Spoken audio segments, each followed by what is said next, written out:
So you will tell me also when I start. Sure. Okay. Sure.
Welcome to the final, the fifth, the last but never the least conference webinar uh, of IAMCR webinar series, India webinar series. We have Dr. Brevini Benedita from Australia with us. But before we begin the session, we'd like to share a news which is not so happy, undoubtedly. It's a matter of grief for us. And I request Dr. Umashankar Pandey to talk about it. And let's remember a friend of ours who has departed soon, just recently. So over to Dr. Umashankar Pandey to speak about Dr. Mishra. It's a very somber occasion for many of us, and it's so sad that we have to talk about somebody so dear, somebody so close, somebody you've spoken to just last week in the past tense. And it breaks my heart to even think about that Sunil Mishra ji is no more with us. I don't think I should I don't think I'm in a condition to talk a lot about all this, but an activist, an entrepreneur, an academician, a journalist, a poet, and a fabulous human being. Since morning, we've been having messages from all over the country, first of all about, shock. How can it happen? I mean, this is something that, is so unbelievable. Me and Mishra ji basically had started one of the, very popular WhatsApp groups. It's called Media Guru. And he used to write a poetry every day, and it was so popular. It was about a lot of facets of life. And I'm using this particular picture because many of us will identify with this picture. On everybody's birthday, he used to send a message, asking them to plant a tree, and that was his way of personally asking people to celebrate their birthday. Somebody who was so very vocal about so many issues and so courageous. He would take on the strongest of powers, and he would not flinch a moment about it, and so jovial, so energetic. On 27th I had a discussion with him on some personal matters, and then 29th he was hospitalized with pneumonia, I hear. And 6th morning last night we hear he's not there. So I don't think there's I mean, he was just in his very early 50s. A few months back on 26th March, we had celebrated his birthday.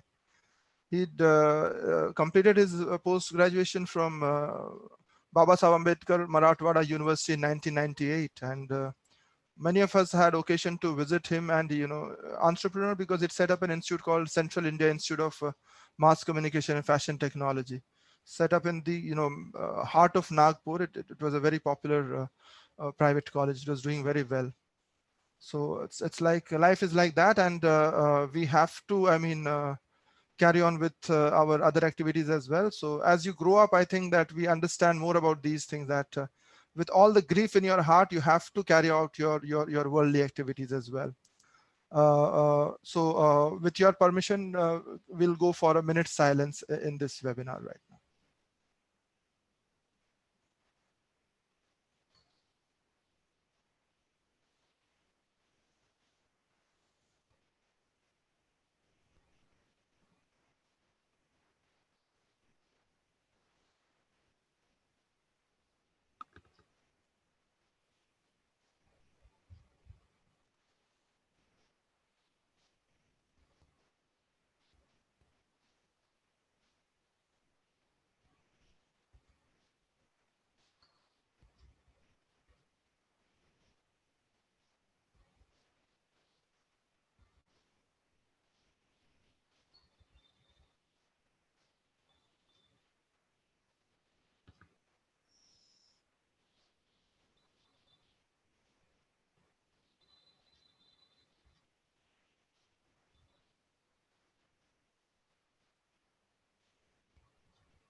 Our heartfelt, Om Shanti, yeah, Shanti, Shanti. Om Shanti.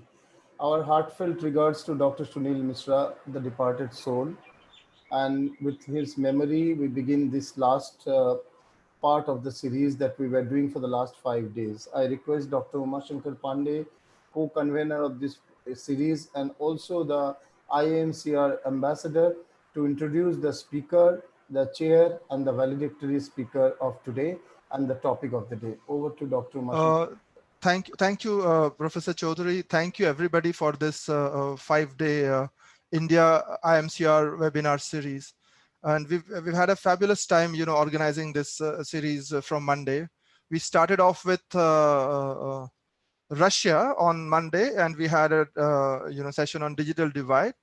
And from Russia, we went to the west coast of United States to Oregon on the second day, Tuesday, where we had a 12.5 hours time gap between that country. And we had a fascinating presentation by Professor Janet Vasco, the former IMCR president, and one of the topmost scholars in political economy of communication, presenting on investigating media giants.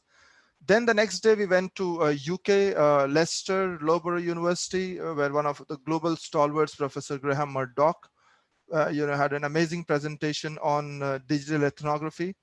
From Leicester, we went to Denmark on the fourth day, and Professor Thomas Tufte, he presented on audience ethnography, the use of mobile phones in Kenya.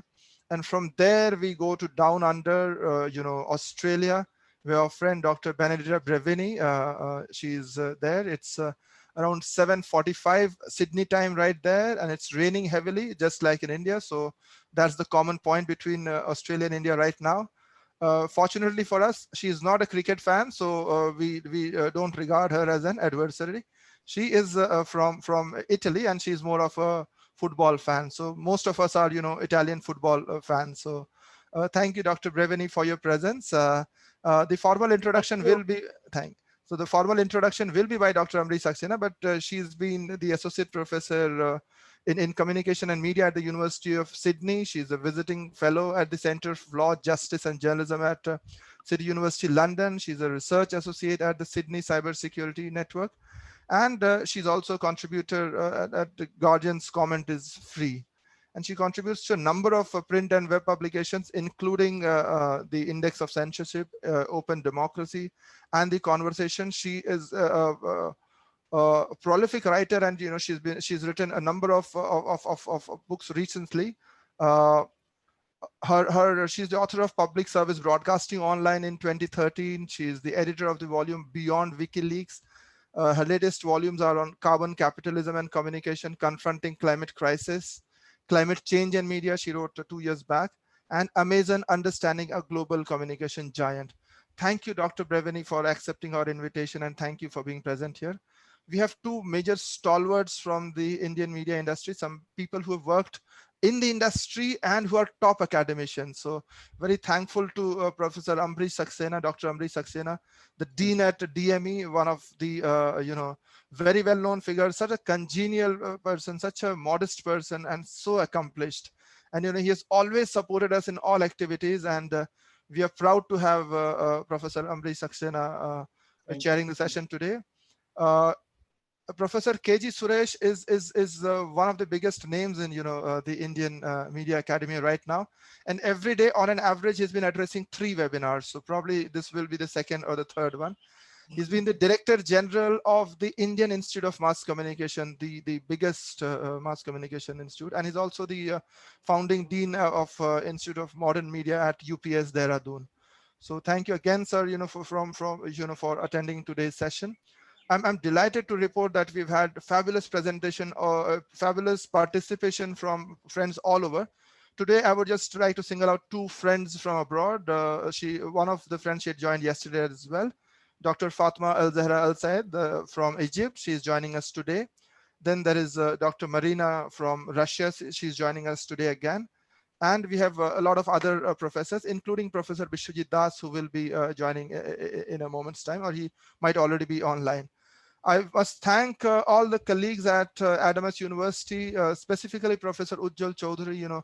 He is the main force behind the show. And, without him, this wouldn't have taken up. So everything, all right, from the video to the poster to the technicalities to the way, we speak, what we speak, everything, it has been guided and it has been, planned out by Professor Ujjwal Chaudhary. I will always remain indebted to him, and we keep learning so many things from him on a daily basis. He's the Pro Vice Chancellor of Adamas University now, but he has been involved, and he's been an institutional builder at some of the biggest, universities and institutions in India, across, West and South and North India. So thank you, gentlemen. Thank you, Madam Dr. Benedita Brevini, for your presence. Looking forward to a fascinating day. So the final day, and we are so happy that, the IAMCR India webinar series has turned out the way it was planned to be. Thank you, everyone, for all your support. Thank you, USP, for a very touching tribute to Dr. Mishra and also introducing all the speakers. Before our chairman of the session, Dr. Ambarish Saxena, takes up the gauntlet, I would like to note Dr. Ambarish Saxena has been with the Z Group amidst many other media work. Then he moved to create the educational wing, or rather educational initiative in media education of the Z TV Group. And then he is currently the DME Group Academy, DME's Media Academies Dean, set up a fabulous industry-ready studio, and did a 10 days, maybe the world's first and only, perhaps the longest 10 days conference, not a seminar only, a full day, 10 days conference of media and communication, bringing guests from all over the world. I really appreciate the contribution of our chair, both to media industry and today media education. And which is like quite tough thing, he trains more than 600 students at DME Academy, at an undergraduate college, which is under Indraprasth University, but still 600 students, and engaging them with a large number of young, bright faculty. We are also looking forward to join hands together to develop a course together on media literacy, and then execute the course across both of our Adamas University and DME together, on which we have a meeting tomorrow. I would also like to note here that this whole attempt was to create this closeness among various institutions. 134 just now people are there, 135 online. Yes, up to 200 also it will go, I know. It has been the trend every day. And these 200 people are from more than 140 institutions, 150 various institutions. That is the beauty. It is not of one college, one university, and one group of students. It's and not only one country, 4 to 5 countries also. I welcome Dr. Ambarish Saxena. Rarely we find a person with a great industry orientation, industry experience, and academic experience. And even our valedictory speaker is exactly the same. Over to Dr. Ambarish Saxena. Thank you. Thank you. Thank you, Professor Ujjwal Chaudhary. It is indeed a pleasure, a matter of pride to chairing this last session of this India IAMCR webinar series. Though as an active participant, I have been there most of the time on the last 4 days, and I have been benefiting the kind of speakers who have been brought to speak in different sessions. And then obviously the credit for this goes to Dr. Umashankar Pandey, because I have been seeing him working day and night in the academic field, and the way he has been working within the country, and the way he has been taking the name of India forward in the field of media, academics, and research. We all who are in this field have always been noticing this, have always been admiring this. As far as this IAMCR is concerned, International Association for Media and Communication Research, I have been associated with this since long. And for the last 3-4 years, I have been making it a point to attend all the conferences which are organized by IAMCR. I was there in Eugene Oregon.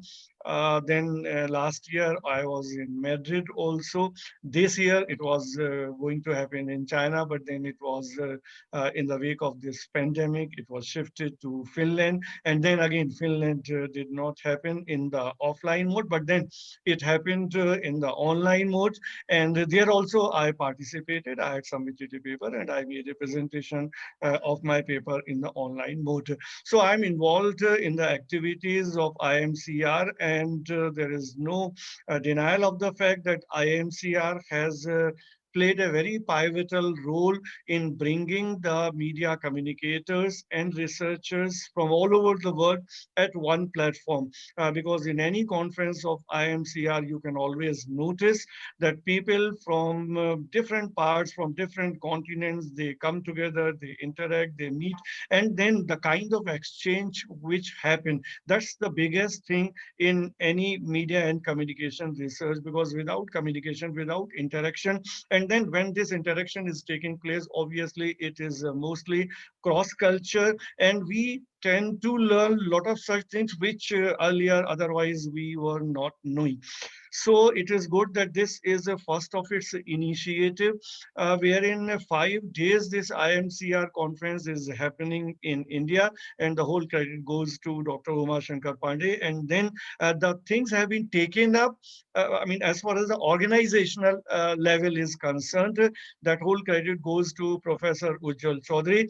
And Professor Ujjwal Chaudhary is only one name in India who is, I mean, who I believe can do anything. And he has such potential, such energy that anybody will be envy of. That how do he manages, I mean, all such things and anything which otherwise anybody will feel that this is an impossible task. He will take it easy and he will get it done. And the kind of experience that he has, I mean, he has been in the industry and then, but for a very, very long time in academics and research. And he has been an institutional builder, and from every part of the, in any part of the country, he has been holding all top positions, and he has made many institutions, and he has played a very, very key role in the making of so many people who are now holding important positions in media, academics, and industry. So obviously any such thing which is happening now in IMCR, this 5-day conference, is always a joint effort. No single person can make this happen. So it's a collaborative effort wherein Dr. Uma Shankar Pandey and Professor Chaudhary is there. And then we all are there with him because when I was organizing a lot of things, so Professor Chaudhary was already there. And I must make a mention, one important thing, the event which happened in the last month in June only for 10 days, Professor Ujjwal Chaudhary organized a 10-day media conclave, which was unprecedented, which was the first of its kind, for the simple reason that there were all industry stalwarts participating in that, and they were not belonging to one particular area. I mean, not only journalism or public relations and advertising, you name any field of media and communication, and the allied fields as well. So he brought all top people, and every day there were 4 or 5 persons who were making presentations, and it was a very interactive thing where in the participants who were there, and there the participants crossed every day 200, and all the participants were very keenly participating in the deliberations and were asking questions. And then I followed path, and then I organized a 10-day media conference, which was earlier was to be happen in the offline mode in March. Then right at that time, this COVID-19 struck, and we were not able to hold it offline, but that was a blessing in disguise because the way it happened finally, even I did never imagine that it will happen. It happened for 10 days, and we were able to connect the scholars from all over the world, which would not have been possible in an offline mode.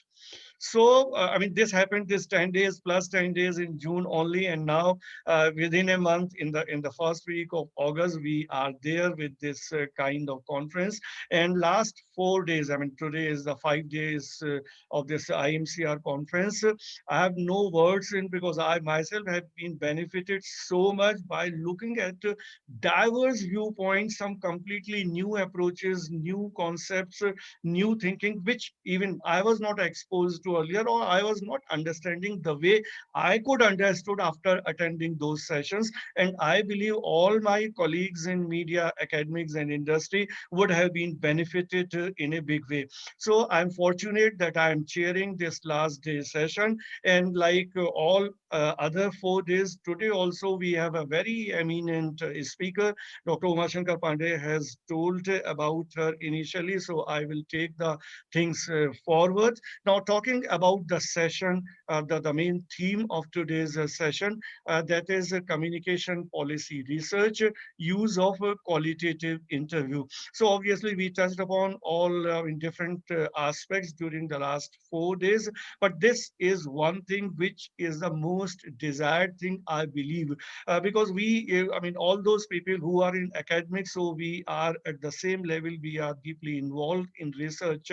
And when it comes to research, whatever we try to know, that is always less. We always urge, we always try to know more and more, and to understand the research in a better manner, because research is not such a thing that anybody can claim that I know everything. So we need to learn all the time. And when it comes to the qualitative and quantitative research, if I talk about, so obviously, I mean, I myself did a workshop, this whole FDP on this, but that was on quantitative research.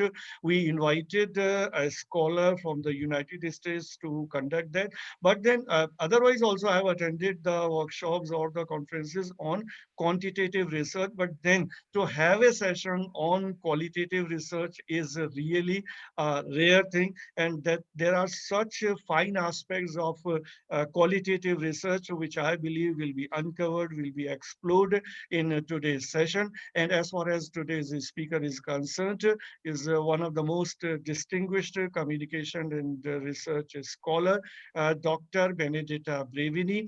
She is from the University of Sydney, and she is also a visiting fellow in the Center for Law, Justice and Journalism at City University, London.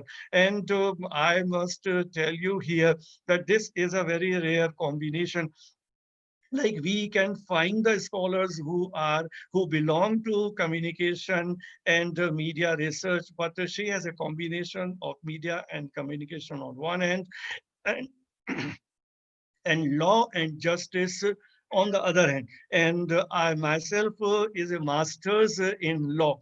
And these are my very, very, I mean, loved subjects, this law and justice. So she belongs to that area. So I'm really very, very, I mean, very, very attracted to this, that definitely this is going to be a big session. And as far as the academic contribution or contribution of Dr. Brevini as writer, as author, as I was looking at the complete list, this is a really, I mean, great. If I can tell you, tell the whole of the audience which are there in this session, she writes in the Guardian, comment is free. So that's a journalistic job that she is doing. But at the same time, another thing which I can make a mention here, she contributes regularly in the print and the web publication. And if I can name one such publication, that is Index of Censorship, Open Democracy and Conversation. She is also the author of Public Service Broadcasting Online, which came out in 2013. And public service, if I can, I mean, add something here, public service is some such thing which is equally important, not only in developing countries, public service broadcasting, but if we talk about a developing country like India, I mean, since the time, I mean, this radio and television came in India, particularly All India Radio and Doordarshan, it has always been the public service broadcasting. Even the private FM radio stations keep that particular aspect in mind. They are always touching upon that public service aspect.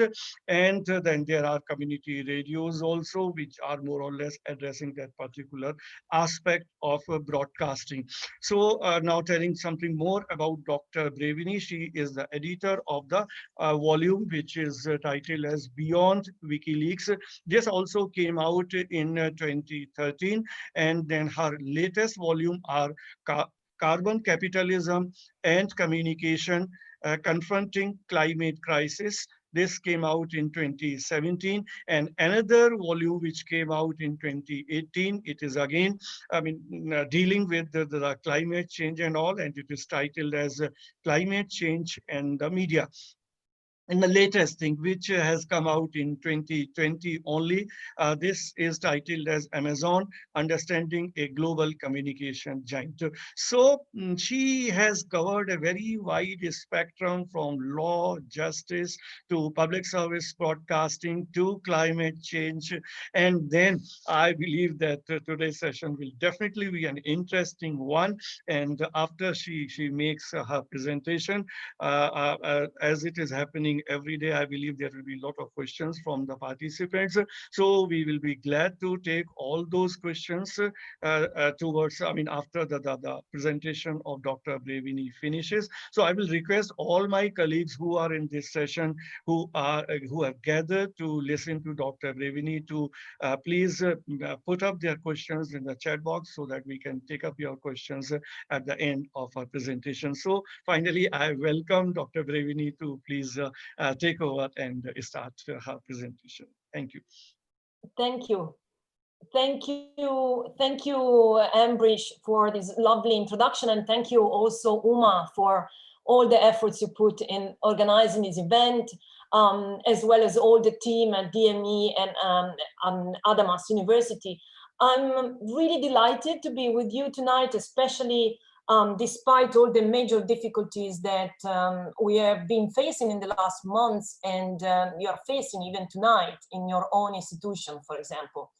I'm going to discuss in this presentation some examples, because I would like to demonstrate how also in times of COVID and global pestilence, communication policy research can offer crucial insight, and why it is so relevant to understand and to develop an understanding of what we are actually going through.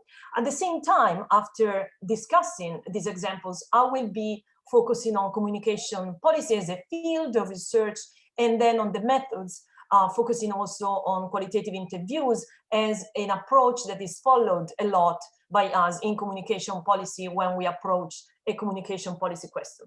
So now I want to start by sharing my PowerPoint with you, and let's see if I can be quickly successful with it.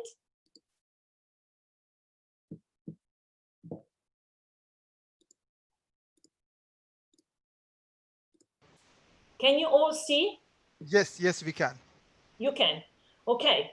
So you see the slides, right? I'm double checking, because I did a few tests and I had different seminars, and the results varied. So I just want to be absolutely sure that you can all see the PowerPoint. So as I said, I really want to dedicate this presentation to starting from what we've been witnessing and going through in this very crucial and highly also troublesome time that we're all living globally. And I want to expose and explain why communication policy research at this time and age is particularly relevant. And so I will use 3 case studies to prove and to illustrate my point. And I will also then really go quickly into a discussion of the field, and then in the discussion of the methodology. Now, the COVID pandemic, and as you know, I had my slides here that I think represents a bit of what's going on really in the world, around the world, about the pandemic. So clearly the pandemic has put in sharp focus the ongoing global issues of wealth inequalities, and enthusiasts of globalization that for years argued that we had created an interconnected financial systems that was resilient enough to help us also through this major crisis.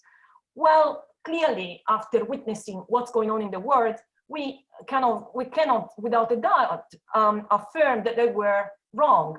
So the coronavirus crisis, just as the global financial crisis of 2008, has highlighted once again in striking terms that supercapitalism, and I'm borrowing a term that Robert Reich used a few years back in a book, we could argue that it failed.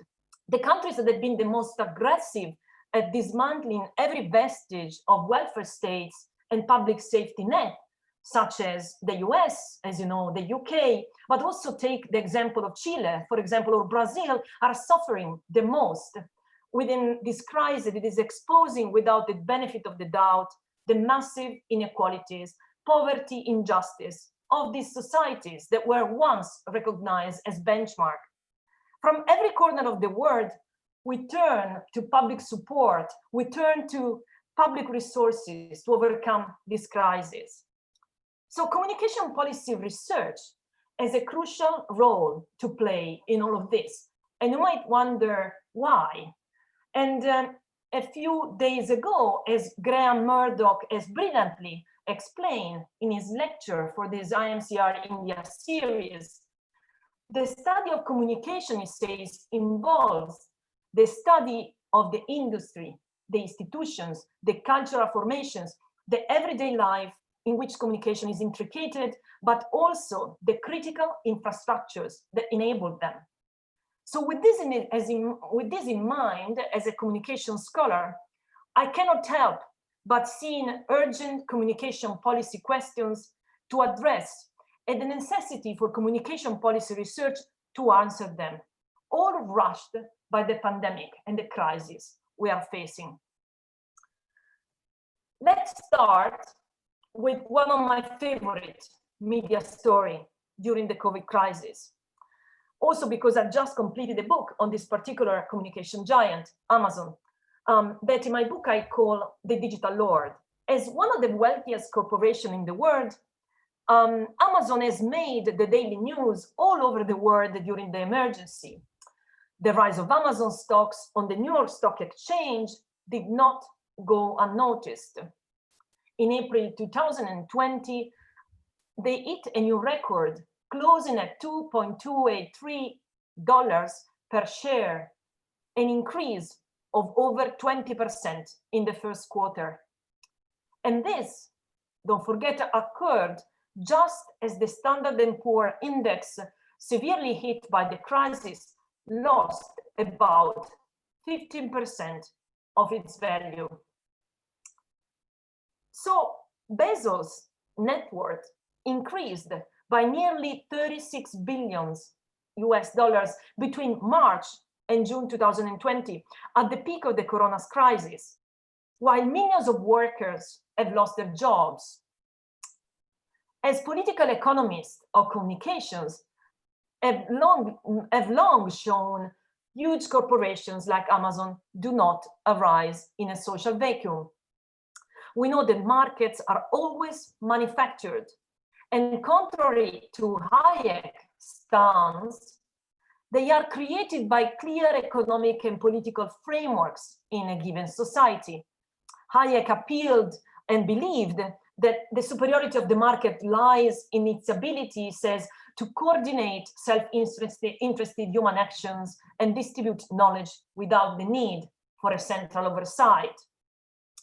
Amazon did not become the powerful giant it is because of a disruptive or innovative character, as Bezos constantly argues, but because of decades of laissez-faire regulations, measures, decreased antitrust oversight, and unequal wealth distributions frameworks, taxation in premise. So the pandemic crisis has certainly accelerated this crucial communication policy issue, while it is uplifting to see the biggest names in tech giving evidence to members of the US Congress last week, historical comparative analysis is crucial to offer crucial insights into these questions, and certainly to reorganize communication systems in the public interest. So communication policy scholars must engage more with policymaking because they can bring these insights that go beyond perspectives that lawyers or political scientists or, for example, anthropologists can bring to the table. And I'm sure that you remember one of the complaints and actually remarks by Elie Noam from Columbia University, notoriously an author that has been dealing with the media ownership question for many, many years, claiming that there are not enough communication scholars that engage in communication policy and in actual advising policymakers. So I move to example number 2.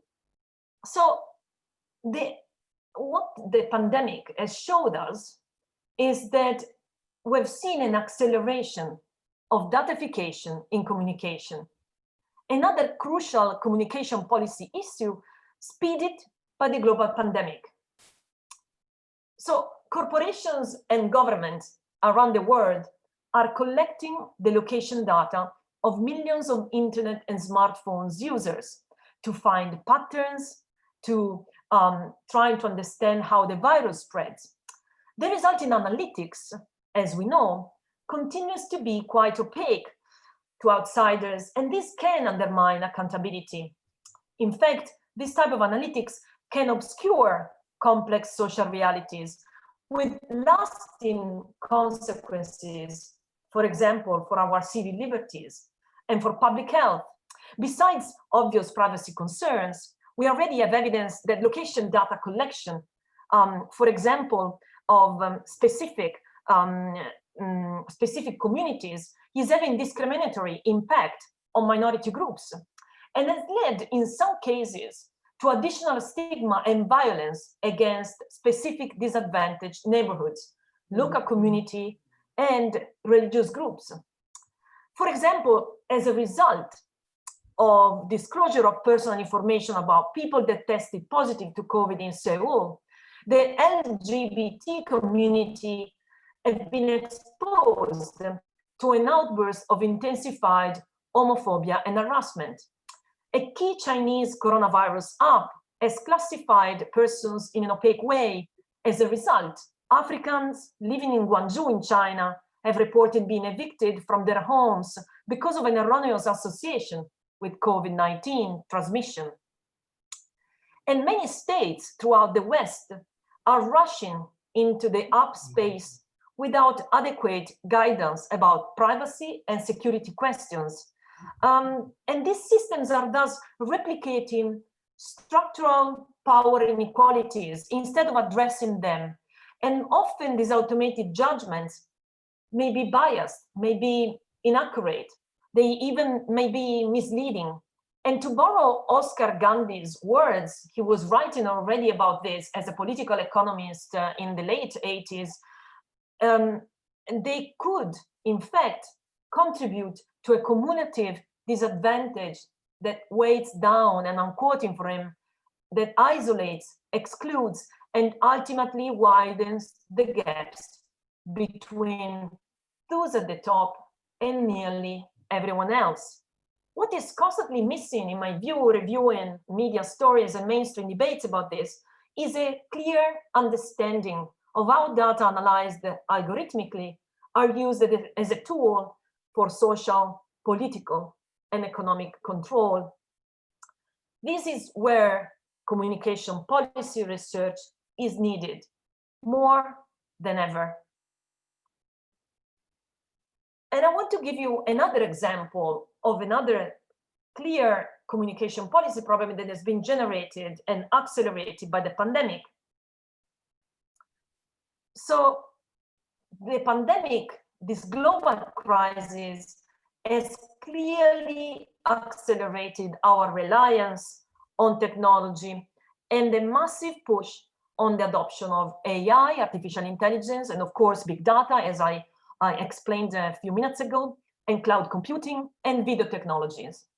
We eat, we socialize, we work, we study, we exercise online, and we plug in to the cloud. And you can see here an example of my class studying on a philosopher night during last semester in Sydney.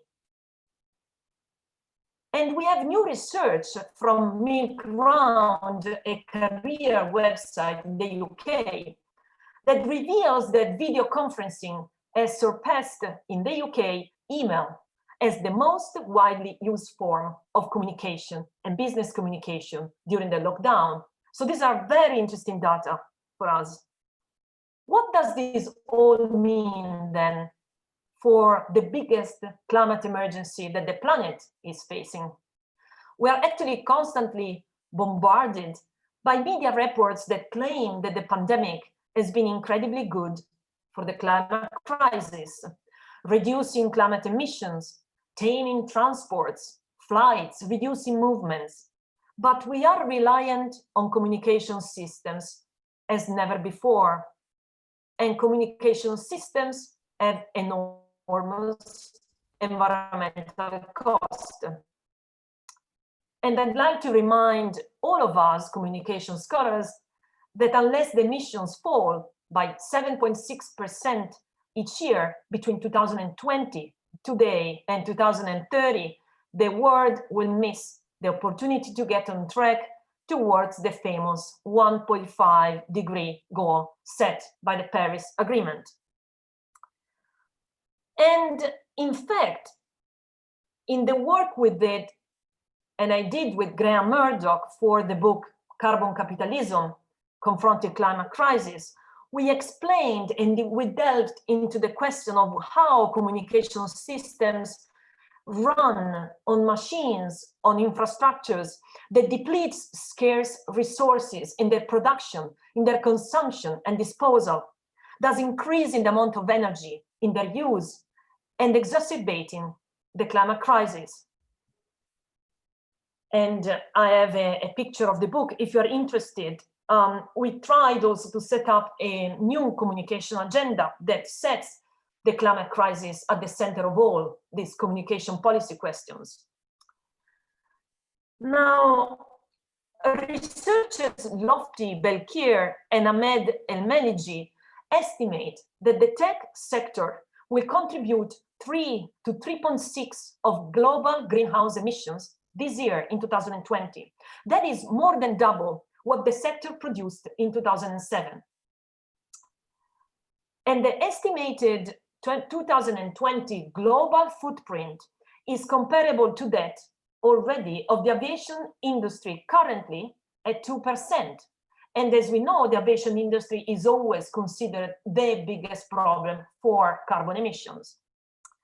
So data centers, they predict, will make up 45% of this footprint, 45, up from 33% in 2010. And network infrastructures will contribute 24. Moreover, in a study in 2018, they demonstrate that the tech industry carbon footprint could increase to 14% by 2040, something that possibly the world cannot really afford. And that would mean actually more than half of the current relative contribution of the world transportation sector. So perhaps Zoom, Jitsi, meetings, and Skype are not the only solution to the climate crisis. One study that I'm actually discussing in my new book on artificial intelligence and the climate crisis that I'm writing at this very moment estimates that a 5-hour meeting held over a video conferencing call between participants in different countries would produce at least between 4 kilograms of carbon emissions and 215 kilograms. To simplify this number, I calculated that to compare a flight from London to New York emits 986 kilograms. So it's important that we are aware of these issues, because we need to learn also how to make use of these enabling technologies and make decisions as to how much of this technology are really in the public interest. The Environmental Impact Committee at IAMCR at the moment, with Graham Murdoch and me as chair and vice chairs, is committed more than ever to promote this crucial area of research that place the climate emergency at the center of an analysis of communication systems. And these are, again, communication policy questions. So I hope I convinced you by now of the crucial relevance of thorough communication policy in this uncertain time. And now I want to discuss how to do communication policy research and the methods that we currently use and I use in my research. The field. I thought that I should start with the definition, because it's a vast field, because it encompasses a variety also of theoretical approaches derived from traditional disciplines, such as political science, sociology, economics, and also law. Hence, each of these fields has highly contributed to diverse theoretical accounts of how communication policies are shaped and then developed.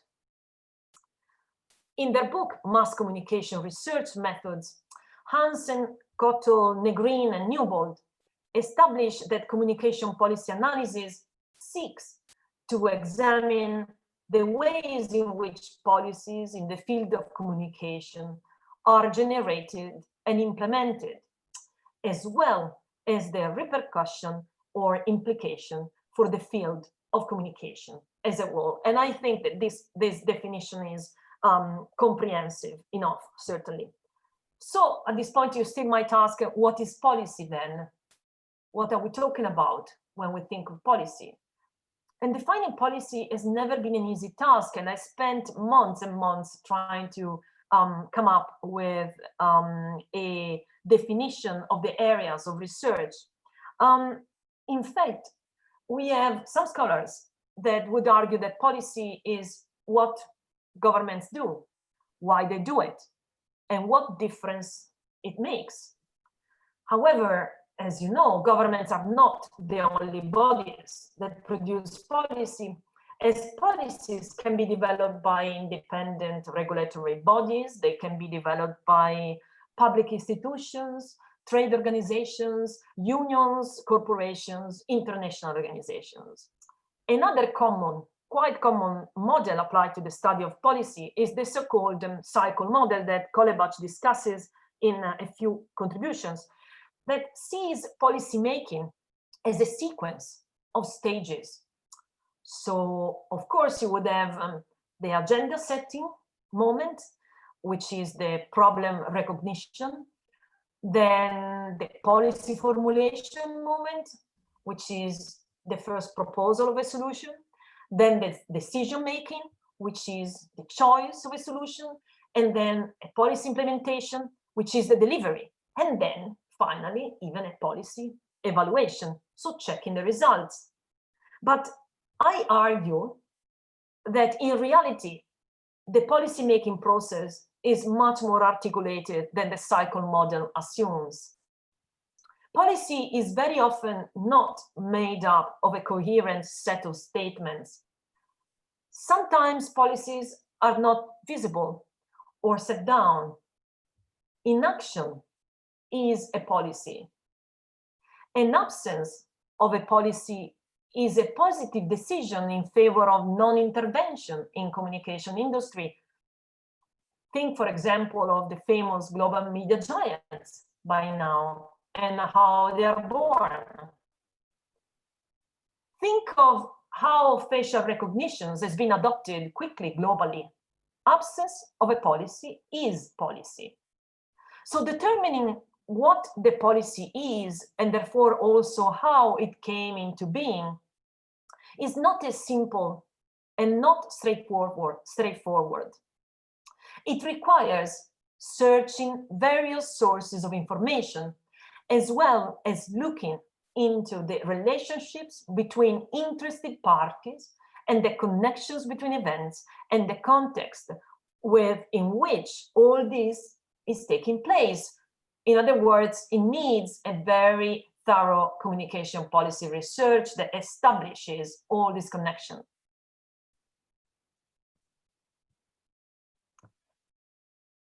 In conducting policy research, I always found it incredibly useful to ground my analysis in political economy of the media. In order to explain and understand media policies, a systematic attention to institutions, to social actors and structures is needed. And today, as a refresher, political economy, and I think that also Janet Wasco in the seminar briefly discussed this, but it's still the study of how values of all kinds are produced, exchanged, and consumed, the economic factor, how power is produced, distributed, and exchanged, the political, and how these aspects of the social world are related at any given place in time and in history. So to apply this approach also means to take into consideration history, which is incredibly relevant in policymaking. And many of the theories and in literature have, for example, highlighted how important path dependency, for example, is in policy, and therefore the relevance of history. You know, policies are very often, and institutions are resilient to change. So the resilience of history is incredibly relevant.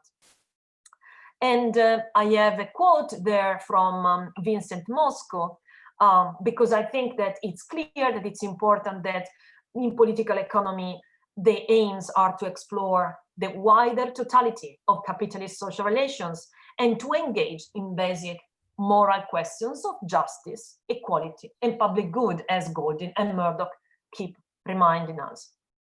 So thanks to this holistic approach and its ambition to explain the social totality, this tradition has always recognized the crucial importance of state action and the connection between other stakeholders in developing communication systems and establishing communication systems.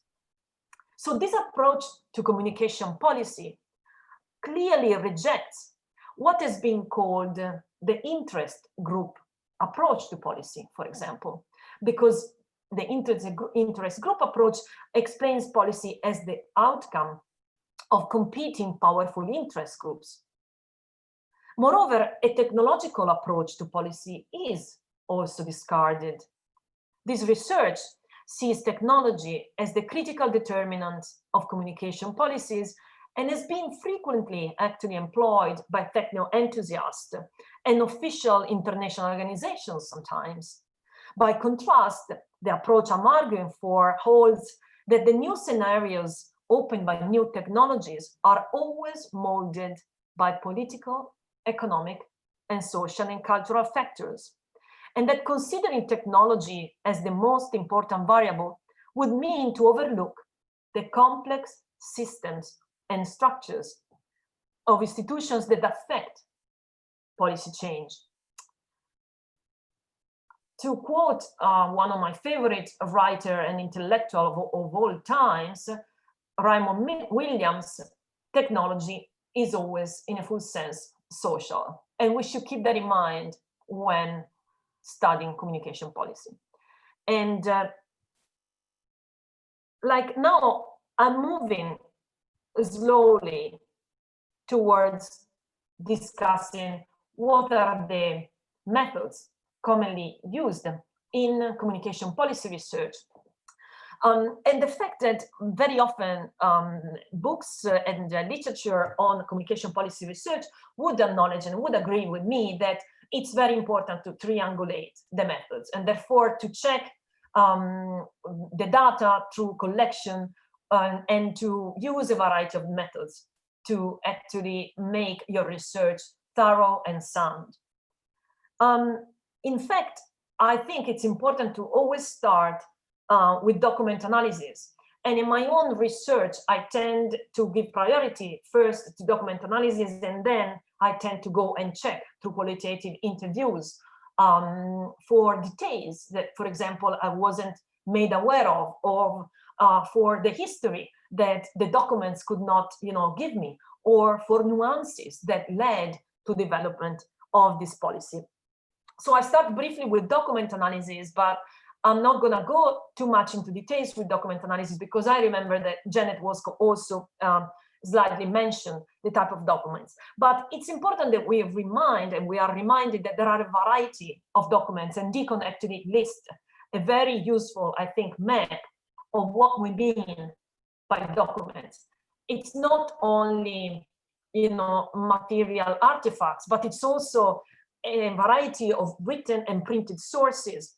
And obviously, it's also statistical sources, and it's also recorded sound, radio programs, records, tapes, but also visual media in different formats. So these are made, the documents that we can approach and we start with in document analysis for a successful communication policy research project.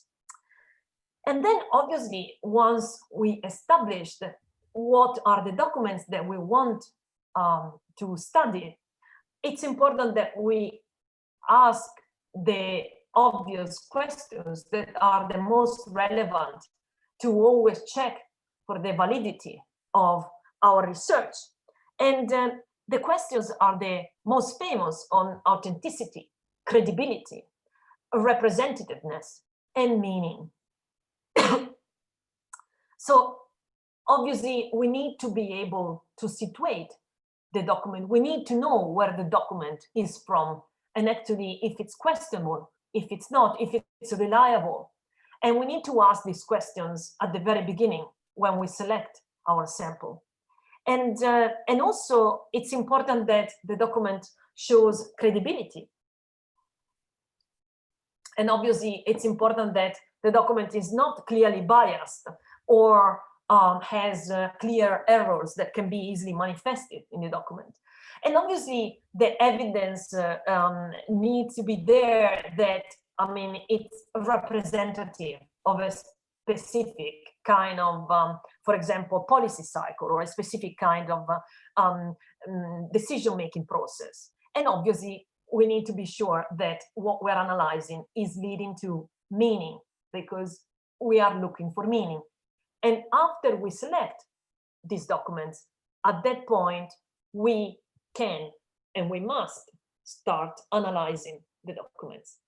So in most of the communication policy studies that I carried out, and I will discuss a few of them in a minute, I employed qualitative interviews. So qualitative interviews is actually a method that I think it's incredibly common in analyzing communication policy. And I would say that in other, when we research other fields in communication, we tend to be a bit wary of interviews, because we might think that actually we might run into our own biases or the biases of the interviewee. And we know that there are limitations with these methods. But I also know that I was able to investigate and ascertain some of the crucial, actually, controversies around a specific communication policy only through using qualitative interviews. In other words, by triangulating the method and by being able to first establish the field and the questions, and then constantly check my findings through qualitative interviews, I was able to actually reach a sound conclusion and sound findings. So qualitative interviews, I have here one of my favorite definition of interviews by Lindorf, that has written one of the most famous book on qualitative research in communication. And he says one interviews people to understand the perspective on the society and to retrieve experience from the past and to gain insight. and also to obtain descriptions of events or scenes that are normally unavailable. And I think that actually this is really a crucial point that I want to highlight here, because very often when you're reading documents that have been released, when you're reading press releases, you're not given really the descriptions of and the insights that this type of interviews can actually offer you.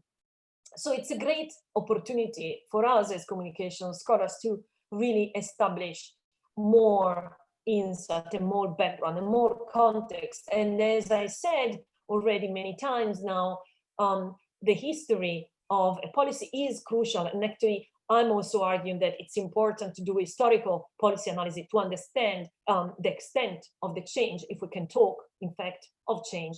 And there are a variety of kinds of interviews. Actually, the major differences are between structured, unstructured, and semi-structured interviews. And I start with a structured interview. I have to say that in general, in communication policy analysis, we tend to follow more unstructured or semi-structured interviews because we want to allow the researcher to be able also to ask a question about the unexpected or a detail that he hadn't thought before. But in the case of the structured interview, all the questions have to be think prior to the interview. And in general, one of the major weaknesses and one of the actually disadvantages is that there is not much room for variations in these responses. And we tend, especially in structured interview, we tend to have the interviewing playing a neutral role. In other words, we don't want to create any kind of bond on, or rapport between the interviewee and the interviewer. And I tried to list what are the common criticisms for this type of structured interview. And I will say that actually, in general, the biggest criticism is how restrictive these are. And I am someone that does comparative research. And in communication comparative research, you need to have the structures that allows you then to do actual comparisons and to have a sample where you can compare different states, different case studies, different nations. And therefore, I find actually consistency to be good.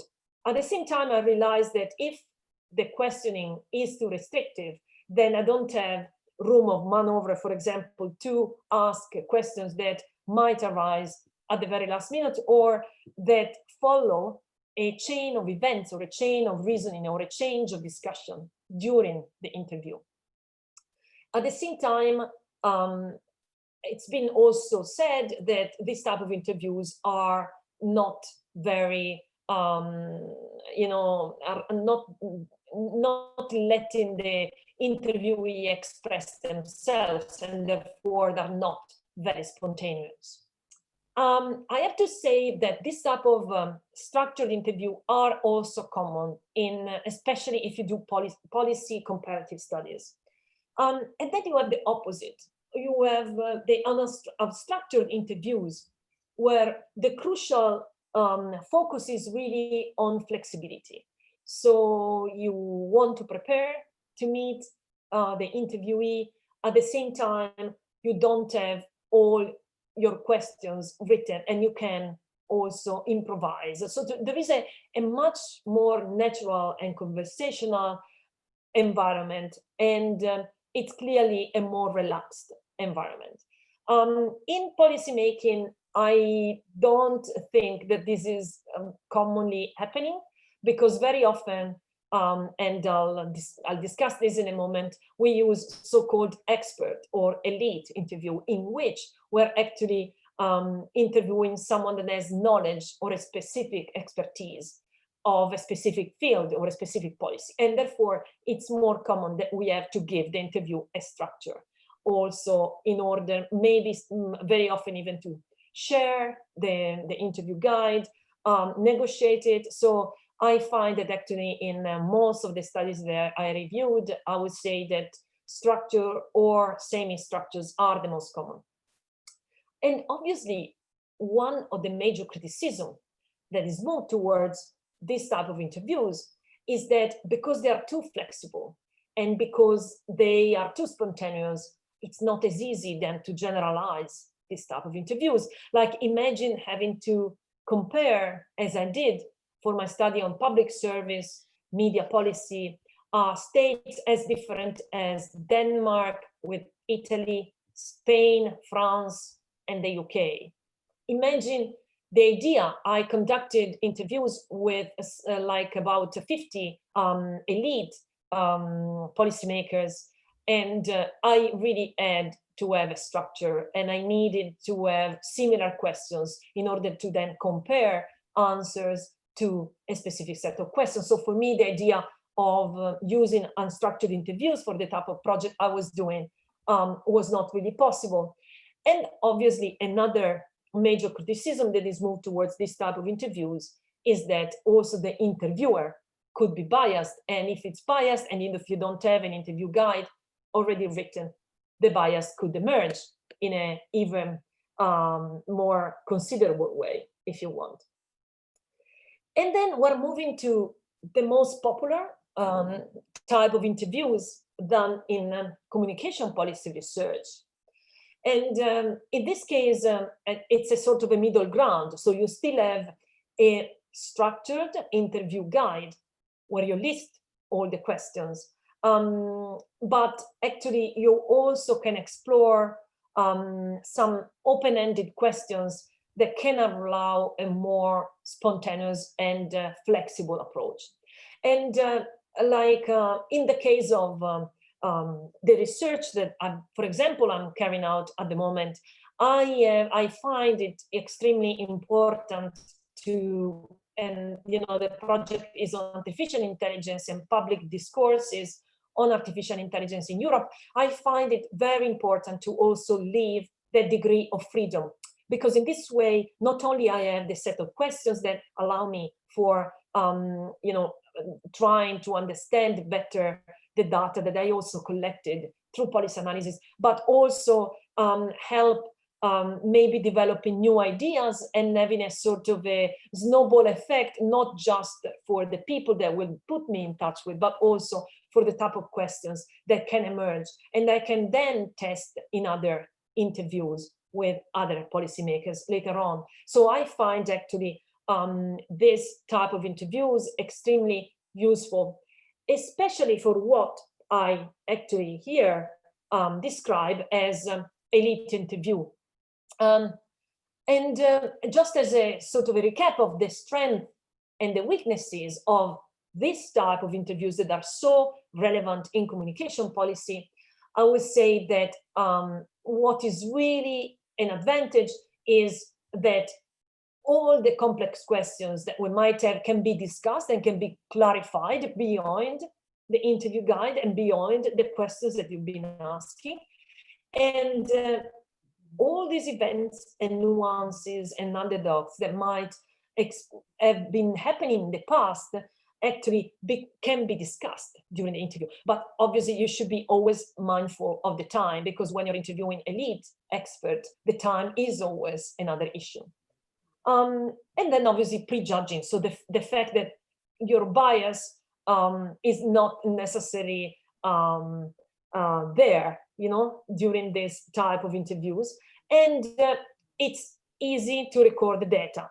But on the other hand, there are also some weaknesses that are especially, for example, related to the fact that it's incredibly time consuming and resource intensive, because at the end of the day, you are following an interview guide, but then you have open-ended questions that can lead you in places. And so you need to be an experienced interviewer to be able to make sure that the policymaker, the expert, is giving you the answer that you're looking for and is not telling you the history of the state in which this development is happening.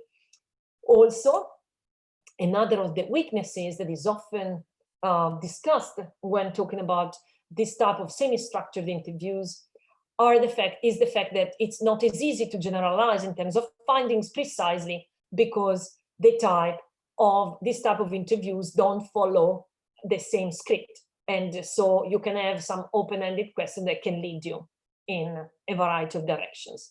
And obviously, another, of the problems that I keep listing is how can you really tell if the respondent is lying? And this is one of the criticisms that's moved, but my answer would be that because I'm checking the findings through the policy analysis before the document and the archival research, I'm actually really prepared to spot if one of the information that I'm receiving from an elite interviewee is not actually accurate. But obviously this is also due to the expertise of the interviewer. And this is actually a problem that we face a lot with elite experts interview, which is again, the most common type of interview that we use in communication policy analysis.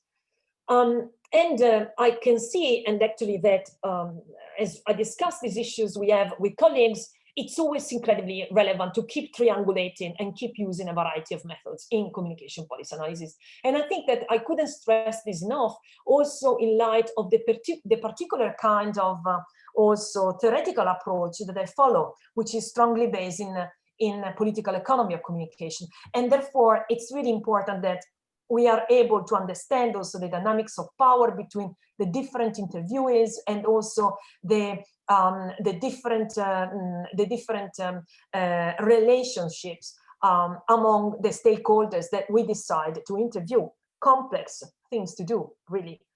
And then finally, we have the easiest part, which is, after having designed your design interview guide and having identified all your sample, you just have the transcription of the interview, and then you can interpret the data. And when I say it's the easiest part, I'm obviously joking, because at that point, your interpretative approach is quite good. And you can decide to use a variety, for example, of content analysis or textual analysis, or also sometimes even discourse analysis to analyze the data that you obtain to the interview. But what is really crucial is also how you're coding. And this is where, a good researcher really knows what is actually looking for, and in order to answer the questions that from your main research question that get operationalized into the interview guide and therefore analyzed accordingly. Now, I just wanted to share, and I'm aware of the time, but to share 2 case studies that I've been involved with in the last 7 years with communication policy research. So one is actually my work that led to the book Public Service Media Online in Europe, where I investigated the major policies adopted by national governments in Europe to develop public service media online. And so the main research question was really, what are the institutional policies and practices adopted by public service as institutions, but also by other institutional forces? And at the same time, I was asking, what are the key institutional and structural forces that are molding and impacting all these policies across Europe? And this was a massive effort to be conducted also on my own, because it required not only mastering a variety of languages, and I'm lucky enough to be a Latin speaker, so that obviously helped, but also because I faced a situation where I had to approach national policy frameworks that are deeply embedded in each national milieu, and therefore comparing the national communication policies concerning public service media of TVA, which is the Spanish broadcasters, with, for example, DR in Denmark, was clearly challenging. But I was asked many times how to justify the rationale of the research I was doing. And actually, I found that what is really crucial is to be sure that what you're doing is really representative of something. And in my research, I used the Mancini-Hallin model of comparative media system, and I managed to really challenge the assumptions of the model, but at the same time, I found it very useful to use the framework to select the case studies, because this is also one of the crucial issues with a methodology that is as complex as this one when you're approaching comparative communication policy research. And after analyzing and spending about a year analyzing all the national frameworks for each of the 5 institutions in public service broadcasting, I contacted about 100 elite policymakers and then interviewed about 50 policymakers, 12 from Denmark, 12 from France, 12 from Spain, and so on. And I actually found it extremely important to select and to code the expertise they had through their previous publications and also the previous records, but also through their managerial responsibility and policy expertise. So I decided to really differentiate these people and these elite people I was interviewing in this way. And I found it extremely important. But again, I was triangulating all the data through interviews. I didn't start with interviews early. I had already all the data collected from my document and archival research before starting the interviews. And I just wanted to share with you just a snapshot of what I'm doing at the moment, because I'm now at the moment developing the framework to analyze how public discourses around artificial intelligence are developing in Europe. I aim to apply a very similar political economy approach to communication policy research.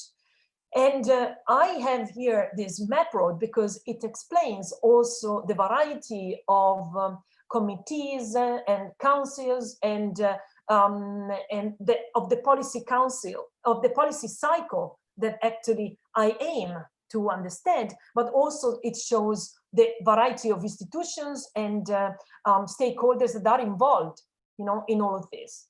And what I plan to do after mastering all the documents that have been issued by the European Commission on the specific crucial question that I think it's a crucial question for communication policy. And I don't think as communication scholars, we should leave this specific area of research just to lawyers and to economists or to engineers, for example. I think we should really join in to try to understand, because this is the way in which communication systems are currently evolving. And so it's important that we understand exactly what is really going on. And so my plan is to approach interviews in a similar vein as I did for the previous project. But when I started contacting the elite people, elite person for my interview, I just realized that there are challenges that are offered by COVID. First of all, I'm stuck here in Australia and I would be in Brussels if that was not the case. And also connecting and getting access to policymakers is not always an easy task. And so whenever you embark in this type of research, you need to be aware of these obstacles. And so obviously, so the access can be in part, solved through video conferencing, for example. But as you know, the spontaneity of meeting up for just a coffee discussion before even setting up a qualitative interview is very precious for a researcher. At the same time, I think we shouldn't be discouraged, and I think that we are lucky that because of what I discussed also earlier, many people, many workers are actually all doing all their everyday life activities online, and so we might even find some of these experts online more often than it happened before. And so all of these obstacles need to be considered while we are developing communication policy research. And so, probably when I wrote the book a few years back, I had the advantage of being on the location and being able to really ask these simple questions about the crucial aims and objectives of public service media. Now it might be a bit more complex, but that doesn't mean that we could, for example, focus more on document analysis first, collect all the documents, have access to public hearings that are all done on Zoom. And so this is a new opportunity, for example, because of course, many of them are also recorded, it might be easier for us, to be able to access them. And so I think, to conclude, that if we want to fully be participating in a debate about what kind of society we imagine facing pandemics, facing global climate crisis, and rising inequalities, I think that perhaps embracing communication policy as action could make a difference. And so integrating political economy in communication policies forces us to rethink the relations between private experience and common purpose, to pursue viable alternatives to marketization and datification via surveillance capitalism. So this is really an approach that one I described, and I hope I made clear during this lecture, that can help us imagine practical changes to prevailing structures that will advance social and economic justice, mutual understanding, and ecological sustainability. So thank you very much for your attention. And thank you, Zoom, for making this possible.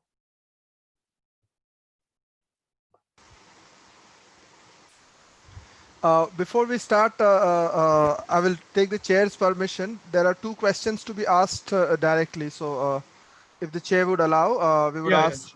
Yeah, sure, please. So I would request the host to please unmute Dr. Fatma Al-Zahra Al-Sayed and Dr. Marina. So the questions will be direct from them, our friends from Egypt and from Russia. And then the chair will moderate the questions from the chat box. Sure.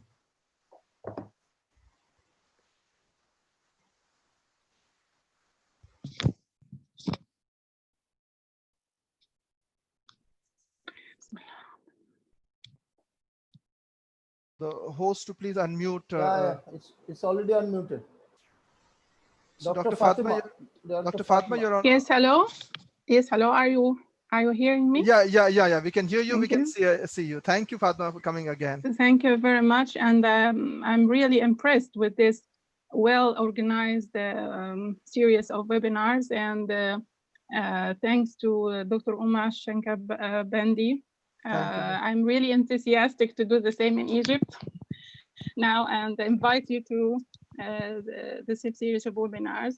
And I do also thank Dr. Benedita Brevini for this informative and interesting presentation. My questions focus on the qualitative interviews and how can we really generate trustful knowledge from the qualitative interviews that can encounter the waves of the fake news, the algorithmic traps, the filter bubble issues, and if the communication policy can have role in this contest. I think this is really an excellent question, because I've been arguing for quite a while, for example, that we shouldn't be responding to fake news just algorithmically. As you know, many institutions, for example, are adopting progressively a variety of task force to reply to fake news just by employing, for example, artificial intelligence, right? And I'm worried about this. I'm extremely worried because, as you know, it's very often that the way the algorithms work and have embedded the kind of bias that are obviously the typical bias of our societies, right? At the same time, not having an oversight can lead, and it happened already in the past, to very, very simple mistakes that actually could have been avoided if we had real people curating, and real people trying to make sense of the kind of fake news or hoax that have been circulating. So I think that actually the fact of still using qualitative interviews as an instrument and as a methodology to gather also the details, to gather also the history, the background, the context. Algorithms very often fail in adjusting and trying to make sense of the context. So, for instance, they might, be extremely good at finding out immediately a pattern, right? But not as good and not trained enough to understand what is the cultural context of a country. For example, in cases of comparison, I find that algorithms really fail because we need the qualitative mind of a researcher to interpret also through these cultural differences. And when you want to do cross-cultural research, this is absolutely crucial. So I'm very wary of many task forces that are trying to, and I think that we should on the way see if they can lead to understanding some patterns, to define and to identify fake news, but at the same time, then we need to give meaning and we need to a deep understanding. And for that, I think that humans and proper qualitative researchers are still key. Thank you very much. Thank you. Can we have Dr. Marina Shilina? Is she online? Thank you, Fatma, for your question. And You're for welcome. You're welcome. Is Dr. Marina Shilina online? Is she there? Yes, sir. I have unmuted. Acha. Marina, can you hear us? Are you there? История одного назначения. Ты не смотрел Смирновой? Yeah, we can. Yeah. Do you want to go with the question, Dr. Marina Shilina? Ну, странный. Ну, она профессиональный человек. Там странный Толстой просто. Yeah, we can hear you. If you want to have the question, you can go ahead. Там Басовский, да? Басинский, как вы правильно? Басинский. If you I'm don't, not prepared to answer in Russian, but I wish I could.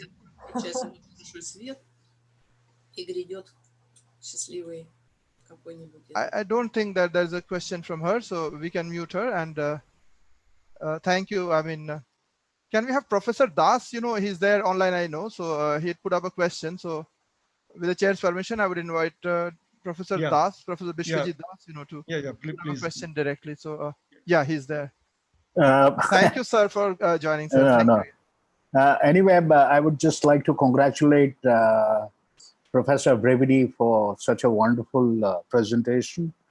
And well, I was a little intrigued about your presentation in the sense that you talk too much about actors, but you never emphasize much on the instruments.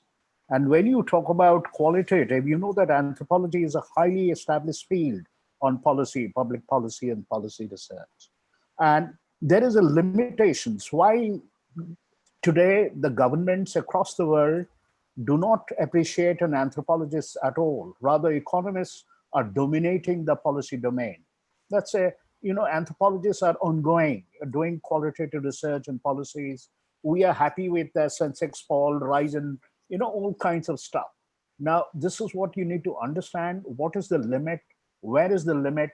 So this is where we need to study the varieties of instruments. Well, you talked about document analysis, but document analysis is a starting point, studying any kinds of text, be it an audio, video, even a printed, even a corporations. Then also there is one aspect which you should have emphasized when you talked about PSB, that is public service broadcasting. I think today, if you want to study the future, if we want to study one aspect which you just mentioned about, one issue that you talked about morality, but you also didn't refer much about the values. You know, value is a new area to study on what you call public values. The notion is that we can study across, you know, whether it is a public service, commercial service, what does it constitute a value? I would like to place in record here, a student of mine recently finished an interesting MPhil thesis studying on public policy and public values, actually, on revisiting public service broadcasting, analyzing 20 years records of document and doing a interesting document analysis and critically analyzing the lack of values. Even though we had a lot of discussions on what you call autonomy, debates on autonomy, rarely any serious engagement with the idea of value. Now is the time that we need to seriously look at the idea of value.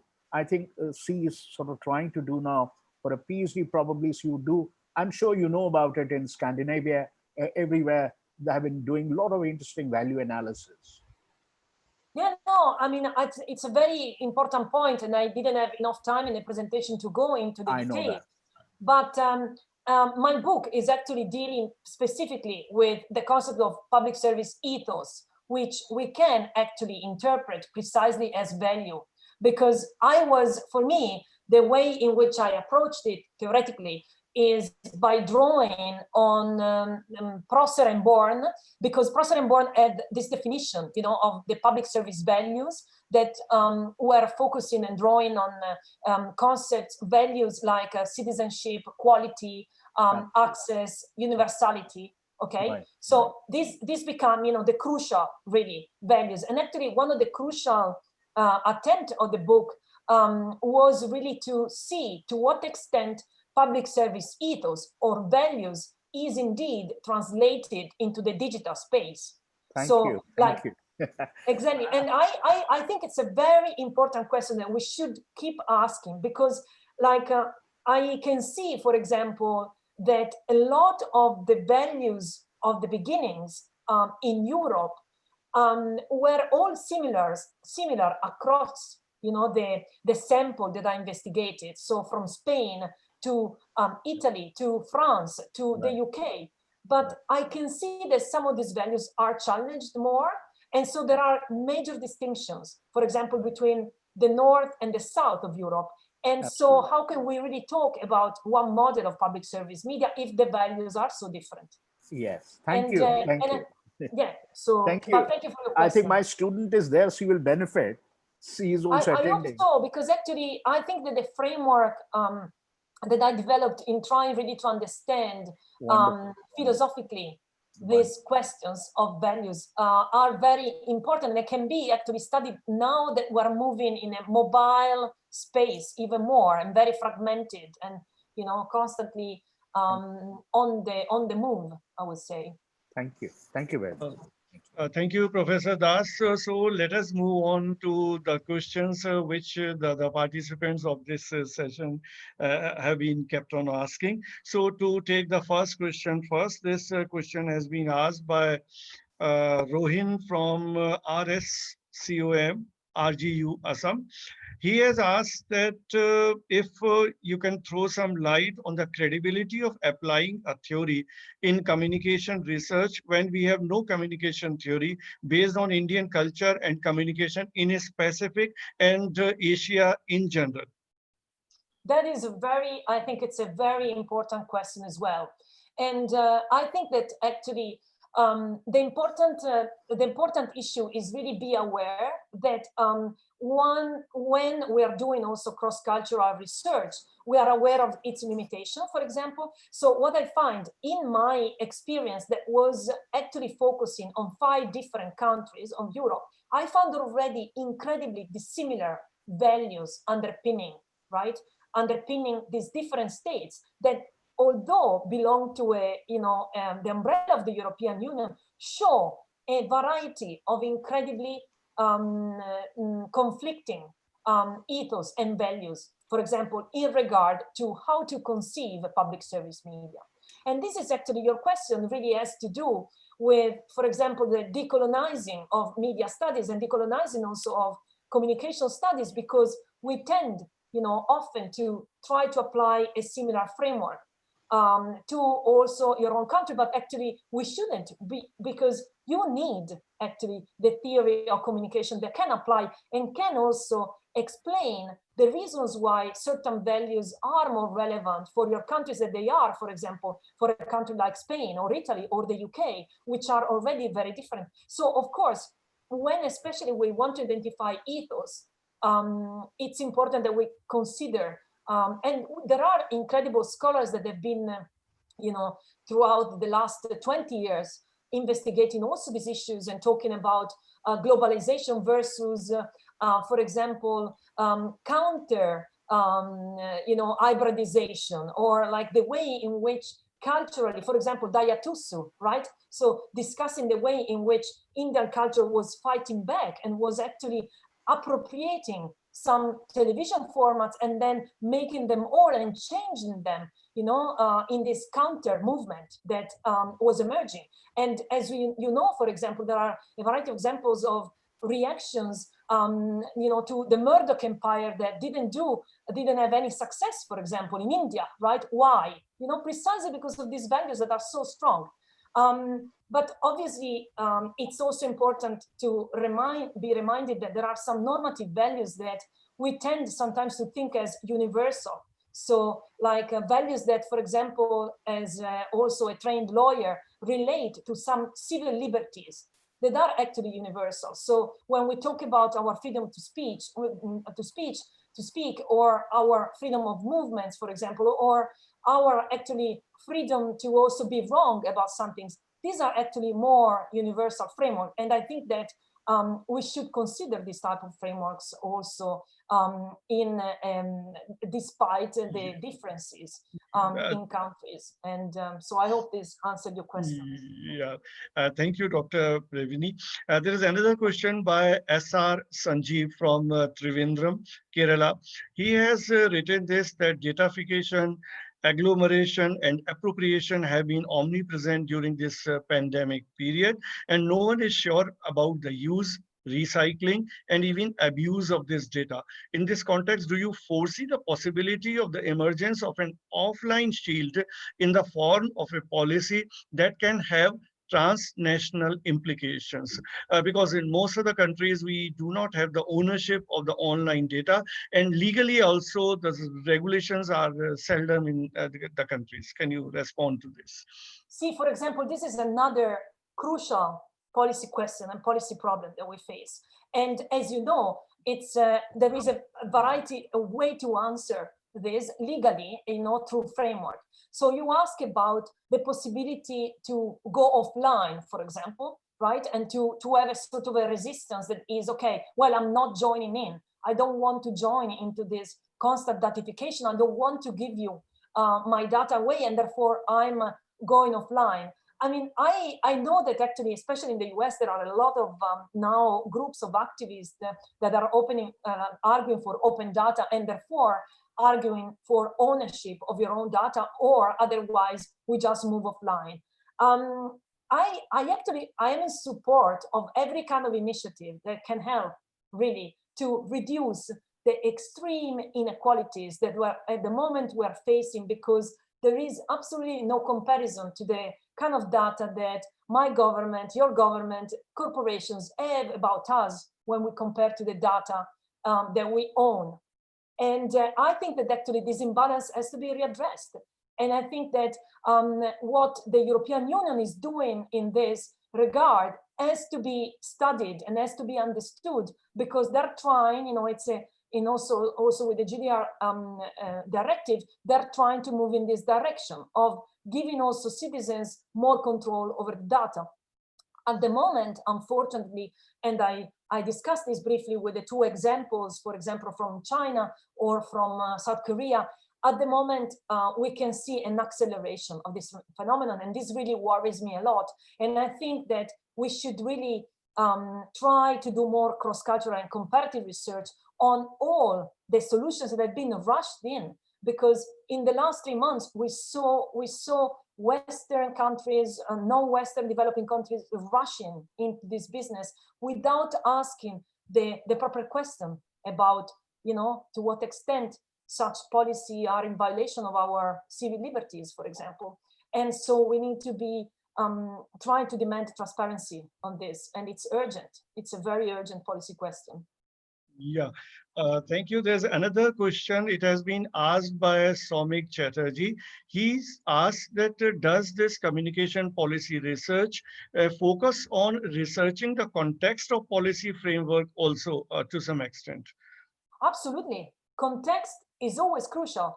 I mean, it's almost impossible, for example, to understand, and I give you a very small example, like Televisión Española, which is a very successful in Spain television public broadcaster, has been highly also offering a lot of, for example, soap opera or like television drama. And you might ask, well, why is it that actually we don't see the equivalent in other countries in the world? And it has to do with the historical and the cultural context of the place, and it has also to do with the fact that because it's a younger democracy than other democracies in Europe, because Franco was there until the 70s.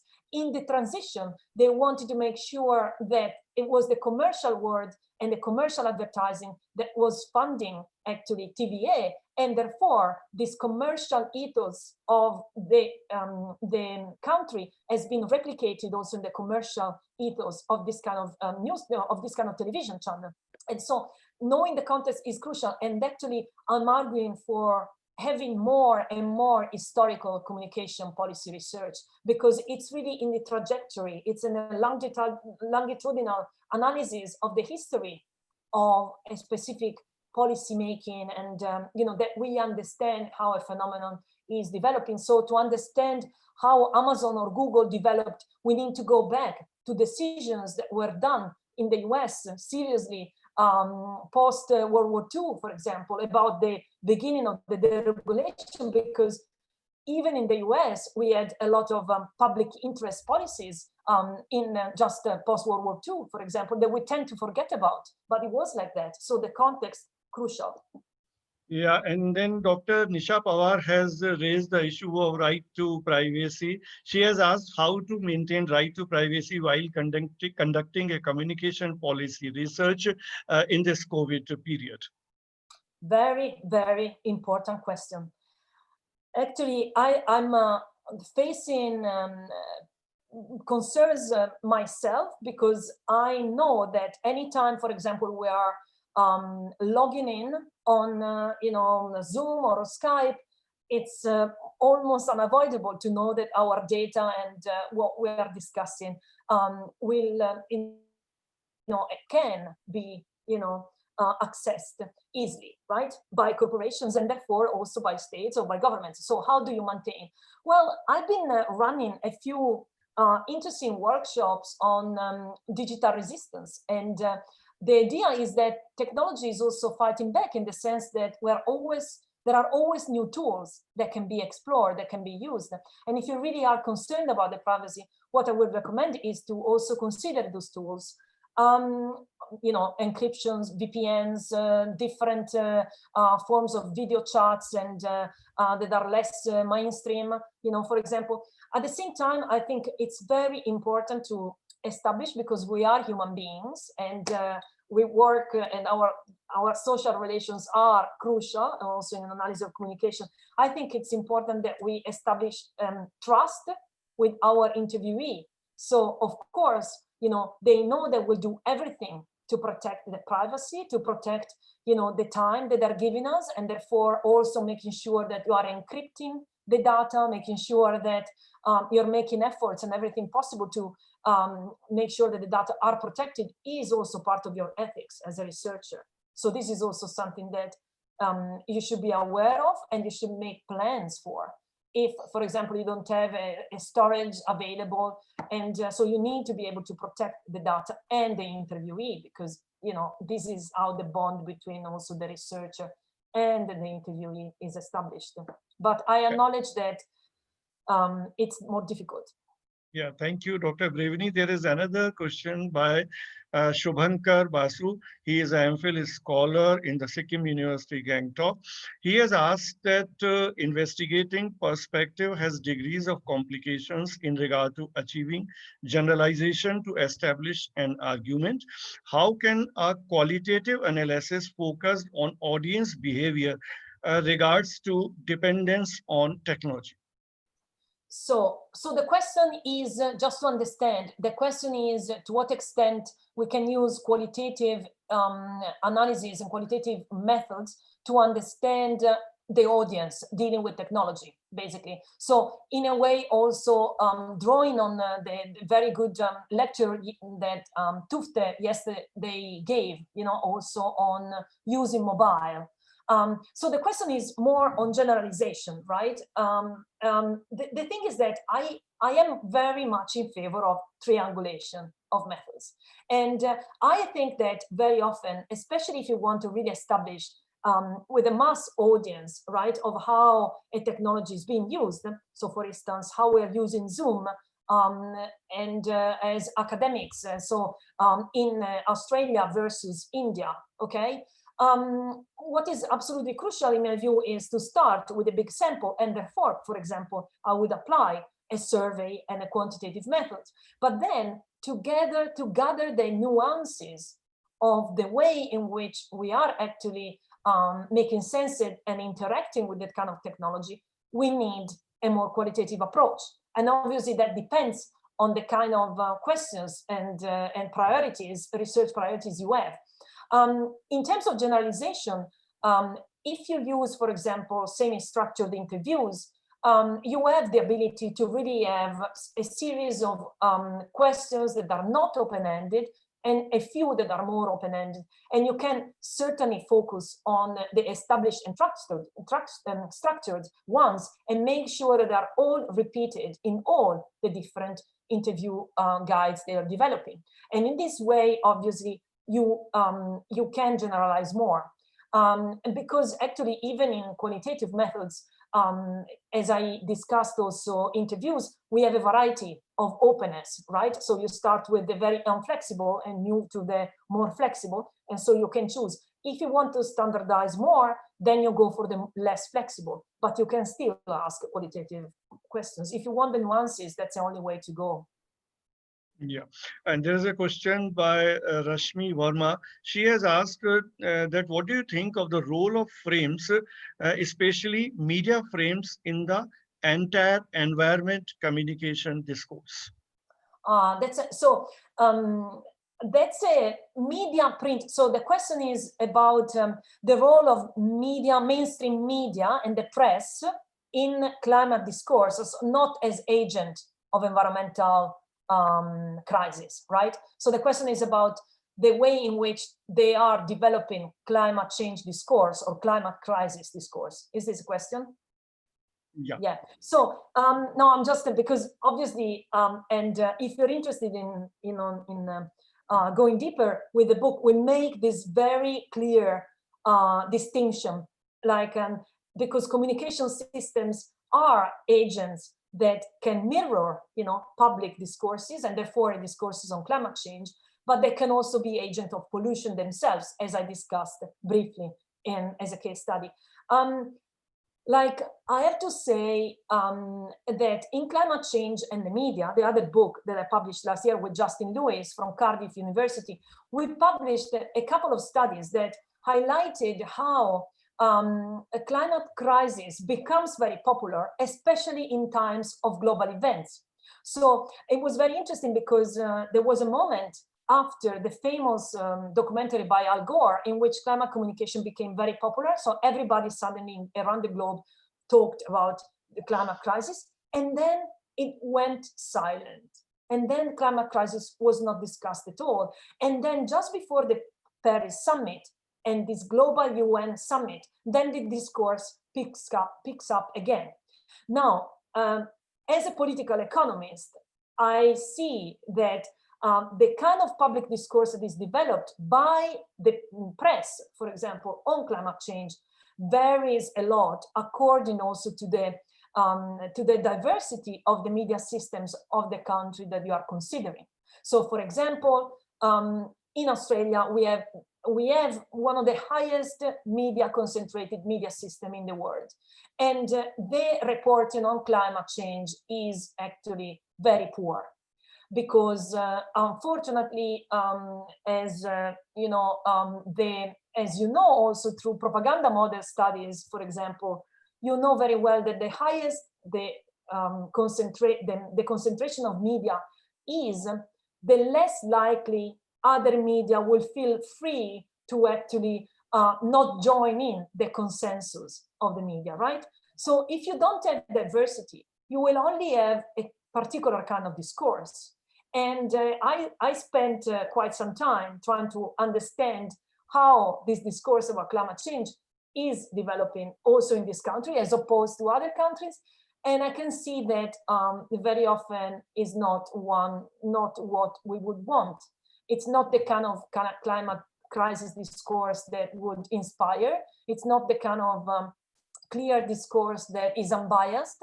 So, for example, I've been analyzing the way in which the mainstream media were depicting investing in new coal mines, and the way in which they were selling new coal mines was always to talk about clean coal. So this idea that there is such a thing as clean coal, which is obviously post-truth, because there is not such a thing as clean coal. But you know, words like, or oxymorons like sustainable mining, coal is good for the humanity, were actually developed in the US through Barstow Mastellers, you know, one of the biggest media global corporations, and then filtered everywhere in the world, also to the media.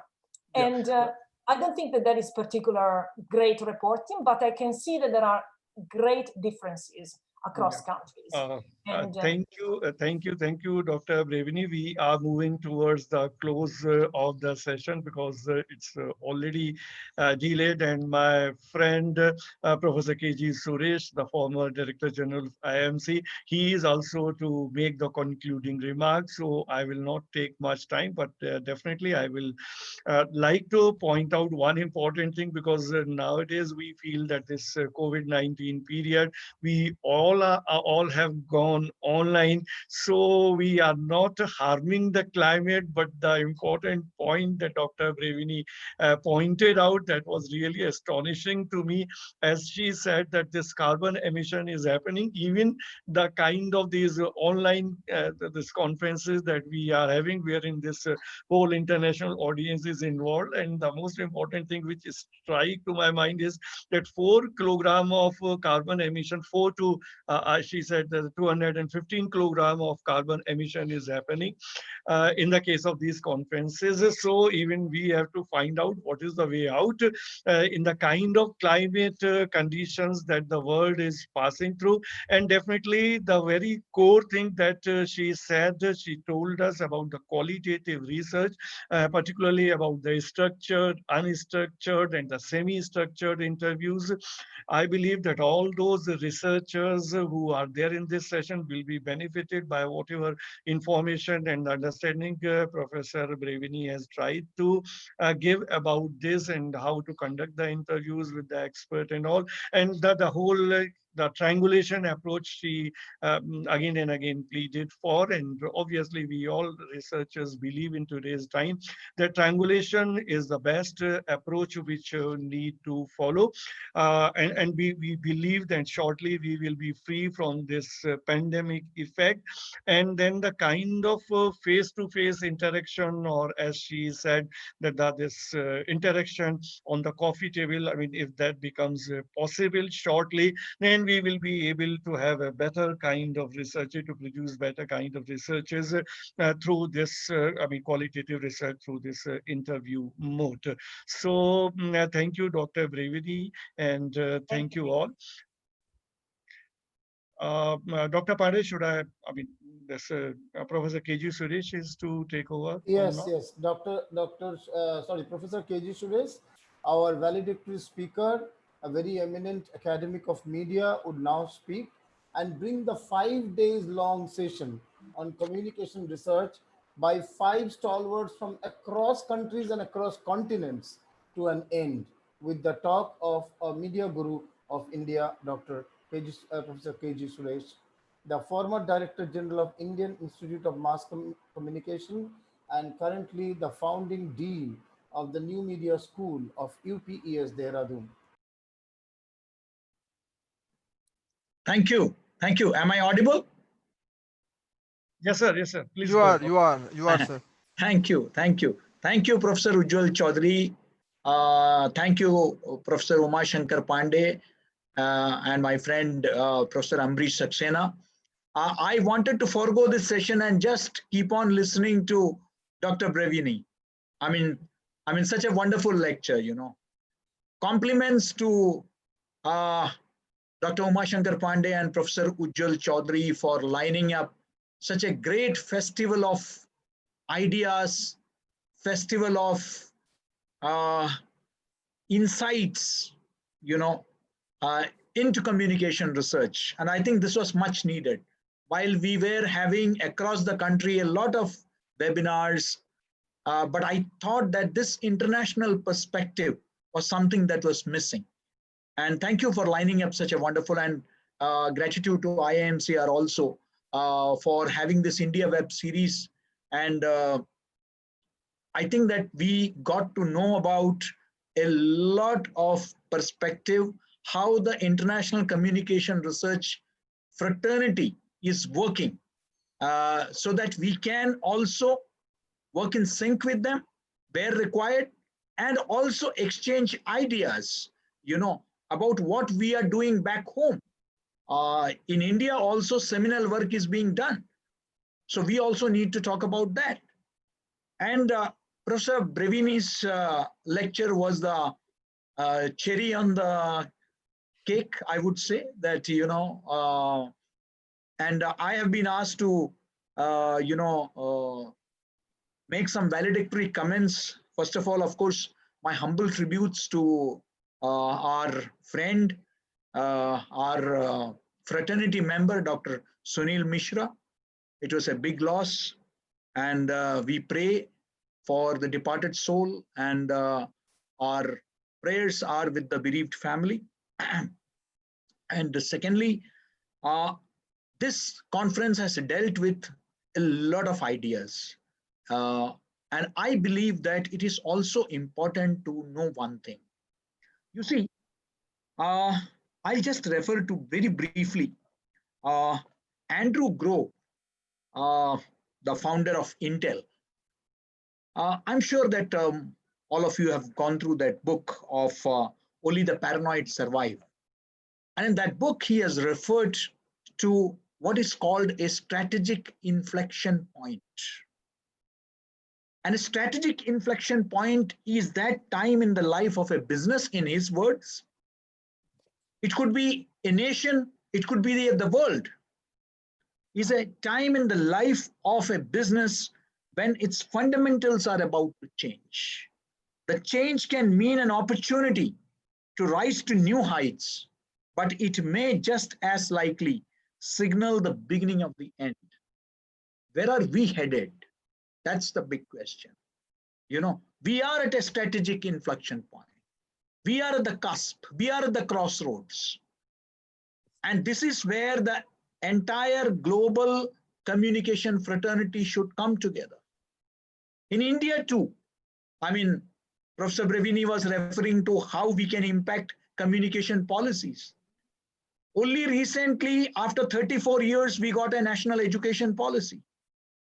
And even after 7 decades, we don't have a national communication policy. When I was heading the IIMC, we started the process of preparing the draft for a national communication policy. Because my idea was that IMC should become the think tank for the media fraternity in the country. But alas, it did not, you know, take shape. But I hope that, you know, now that the media fraternity is far more a close-knit group because of the series of webinars which have been happening across the country, the programs organized by Professor Ujjwal Chaudhary, the, you know, international series organized by Professor Ambrish Saxena, we are a closely knit community today. Maybe we should start working on a national communication policy. because we are concerned, because the national education policy does not refer to mass communication at all. This is a matter of concern. We as media communicators, media educators, we should be pondering over this, that how can we tweak? How can we bring about changes? How can we make suggestions to the government on the need for, integrating communication into every discipline? Media literacy is the need of the hour. And I'm glad that, we have such brainstorming sessions. Just a couple of more points I believe is very important, before I call it a day. I thought it is important. You see, Corona has been a great leveler in the sense that, I think that somewhere the entire concept of an advanced country, a developed country, and a developing country, and an underdeveloped country, it all fell apart like a pack of cards. You have millions of cases in the United States. You have millions of cases, deaths happening there. In Europe. And yes, our numbers are also increasing, but in terms of casualties or deaths and in terms of recoveries, we are in a far, far better position today. Now, doesn't it call for the need to relook the entire global narrative so far? Isn't it important? What about the global information order? I think we need to talk about a new information order. And that new information order will have to be ushered in by you and me. We will have to be the facilitators, as communicators, as communication researchers. We need to talk about this. We need to look at it. What is happening? How is the reporting taking place today? Is it that we are still a lopsided information order that we are having? Back home in our own country, we need to look at that, whether the research objective still continues to be API scores and the award of a degree, diploma, or a postdoctoral fellowship, or do we look beyond that to make deep societal impact? That has to be the objective somewhere of research, that wherein our communication studies make a difference to the society at large, to the communication policy, where we make the mandarins in Shastri Bhavan and elsewhere look at us seriously and take note of our research, our communication research. So we need to explore those subjects in the post-corona era, which is going to be, we need to look at everything afresh. India had bucked the global trend of print newspapers. Digital has become, a global, in India too, we have shifted to digital in a big way. But the fact remains that whether it is the United States or India, the digital divide still remains. We need to make this study, because at a time when online education we are talking about, how is it impacting? We need to study that. So I think that we need to have, and I would request Professor Umashankar Pandey, Professor Ujjwal Chaudhary, to have an India-specific, conference also, wherein we need to identify some of the areas which needs to be, and I can assure you, not just on behalf of my institution, but I'm also a member of the Research Council of the Indian Council of Social Science Research, wherein after I joined, I was able to persuade the ICSSR to give a lot of grants, PDFs, doctoral fellowships. In the media, in the discipline of media, we are having big, huge studies. The entire study, the South Asian study of the status of women in media, was totally funded by ICSSR, which is being conducted even now by Professor Jayashree Jethwani about gender and media. So I think that we need to, and we are ready to support. And it's important that we come up with such research content such research topics which are going to make a deep impact in terms of policy also. I would just like to also, it is important, we should not forget that today we are also moving towards an era of information protectionism, if I may use that term. We have so far been looking at economic protectionism. But what you saw in India when we banned the Chinese apps, or what Donald Trump has done by banning TikTok and WeChat, is only the growing phenomena of information protectionism.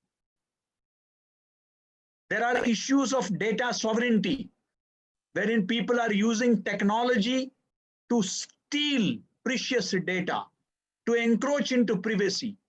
These are having international ramifications. There are questions on social media platforms. So I think that these are issues which need to be studied in depth and in detail. And I'm really glad and I'm really happy to see such a collaboration between the international research scholars and our scholars. I'm hopeful that this webinar series will actually take the shape of a more concrete nature, wherein we will be able to come together and collaborate on many projects which will harmonize the communication research work being done both in India and internationally. Thank you very much for inviting me. And once again, congratulations, heartiest congratulations to Professor Umashankar Pandey, Professor Ujjwal Chaudhary, and Professor Ambrish Saxena. And thank you, Dr. Brevini, for being there. Thank you to all the participants. Thank you. Thank you. Thank you, Professor Suresh. And you have raised some very important points. I would like to also respond and add to that for future work. But before that, before going into responding to your points that you have very rightly mentioned, let me quickly in 2 minutes summarize some key learnings that we had from Dr. Brevini Benedita, because today was an occasion to listen to her. For me, it was the first time, and for many of us maybe in this audience. And it's important that we carry home certain key learnings, particularly on qualitative interviews that she has put forth. Starting with quoting Amazon CEO Jeff Bezos, how he has increased his market value and total revenue remarkably in the this period during the pandemic. She went on to tell how acceleration of datafication in communication is happening. And this acceleration of datafication, including location data, is having issues raised, questions raised, and impacts upon accountability, discrimination, questions of privacy, security, civil liberties, and some of these being curtailed in this aggregation or too much of datafication. He has also raised the question of carbon capitalism, which is and how communication policy can be at the center of it, noting that tech giants, their carbon footprint could increase to 14% of the total global emission by 2040, in 20 years from now, which is more than half of the current transport sector emission. The global transport sector emission, half of it could be the tech giants' carbon footprint in 20 years. She has moved on to further discuss on communication policy analysis, bringing that in context of climate change. She says that ways in which policies in communication are generated and implemented, and implications of the same on the communication, this refers to communication policy analysis. An absence of a policy is also a policy. Very important observation. Absence of a policy is also a policy. The state use and people's acceptance of facial recognition methods and techniques today is an example, because there is an absence of a policy, and hence it could have been so easily brought in. Crucial role of the state's action in the formation of media systems. Very critical today in our media context as well, how the state influence is happening on the media systems. And she has connected that to policy research with political economy of communication. Moving further, on policy research, she has talked about various analysis, policy research analysis, document analysis, archival analysis, interviewing policy actors as some of the methods in communication policy research.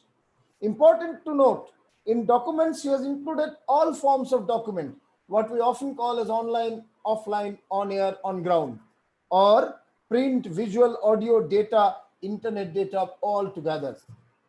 She has talked about documents as important aspect of policy research, communication policy research, because of the authenticity. And this is to be careful. We have to be careful in documents to judge the authenticity, credibility, representativeness, and the meanings of these documents.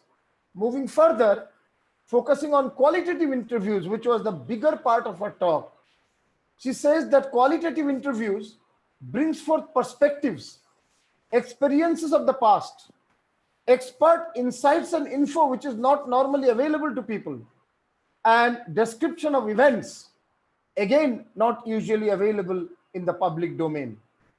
But she has also talked about these these qualitative interviews for policy research has to be understood what form it has to take. Structured interview, the problem is it's restrictive, and validity may quickly change of the questions if it is too structured and the time and situation has changed. For example, a structured interview of January will be completely different from what the situation is in May today, post-pandemic. So that's the concrete example in our context. Unstructured interviews are good, flexible, conversational, relaxed, but there could be question on valid qualitative qualitative data, and possibilities of individual interviewers' bias may come in as well. And therefore, she has moved to the third type, semi-structured questionnaire or semi-structured qualitative interview, which is more structured than too flexible, but relatively easy to record data, and the prejudging can be avoided, or the bias of the interviewer can be somewhat avoided. And this can be used for elite or expert interviews, this semi-structured qualitative interview. The complex questions of events can be brought forth, of past and future, both can be discussed. However, because it is semi-structured, because it is for elite interviews, it could sometimes be highly time consuming.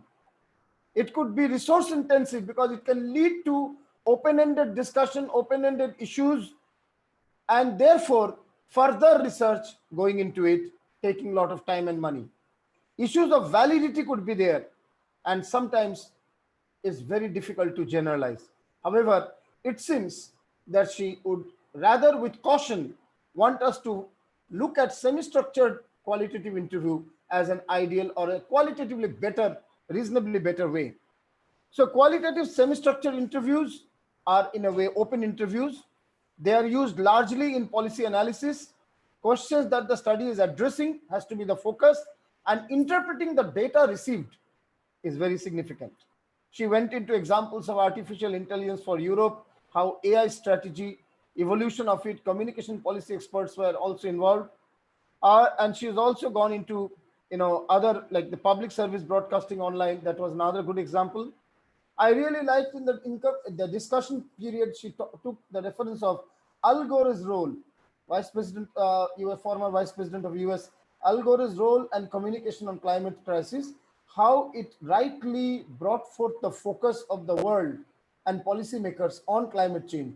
However, there has been a gap after that till the Paris Convention that happened later. I really also have taken note that how even Zoom meets or digital conferences can contribute to climate change, contribute to carbon footprint. However, it's still lesser than 30 people flying from 30 parts of the world and coming together for a sort of physical get together. So let's make the best of both. At times we do need to meet physically, and at many times let's also do the digital conferences as well. I really appreciate and thank Dr. Brevini Benedita. I don't know in 3 or 4 minutes whether we could really summarize all that you have said, but undoubtedly the key lessons should be taken forward in our own research. Coming to Professor Suresh's very valid suggestions, I would like to totally support him on the idea, and it's so good to see in these 4 days, almost 400 plus people have registered. On an average, just now 104 people are there, but on an average 200 people have attended these 5 days, sorry, not 4, 5 days. And these 200 people come from 140 plus institutes. Hardly there are 1 or 2 or 3, more than one from one institute. That shows that we have reached out to a large number of people, a large number. So hence, working on through digital means initially at this point of time, working on drafting a national communication policy, taking observations and views of a multitude of scholars would be a great idea. At least let's present it before the government. How much of it is taken, not taken, time will tell. But at least from our end, when the scholars, academics, researchers of communication have come together repeatedly in the last 3 months, we had Media Next series to which Dr. Saxena has referred. 852 people registered for that. On an average, 250, 300 on a day, depending on their interest areas, participated. There was this beautiful 10 days long international academic conference of communication with academicians by Dr. Ambrish Saxena.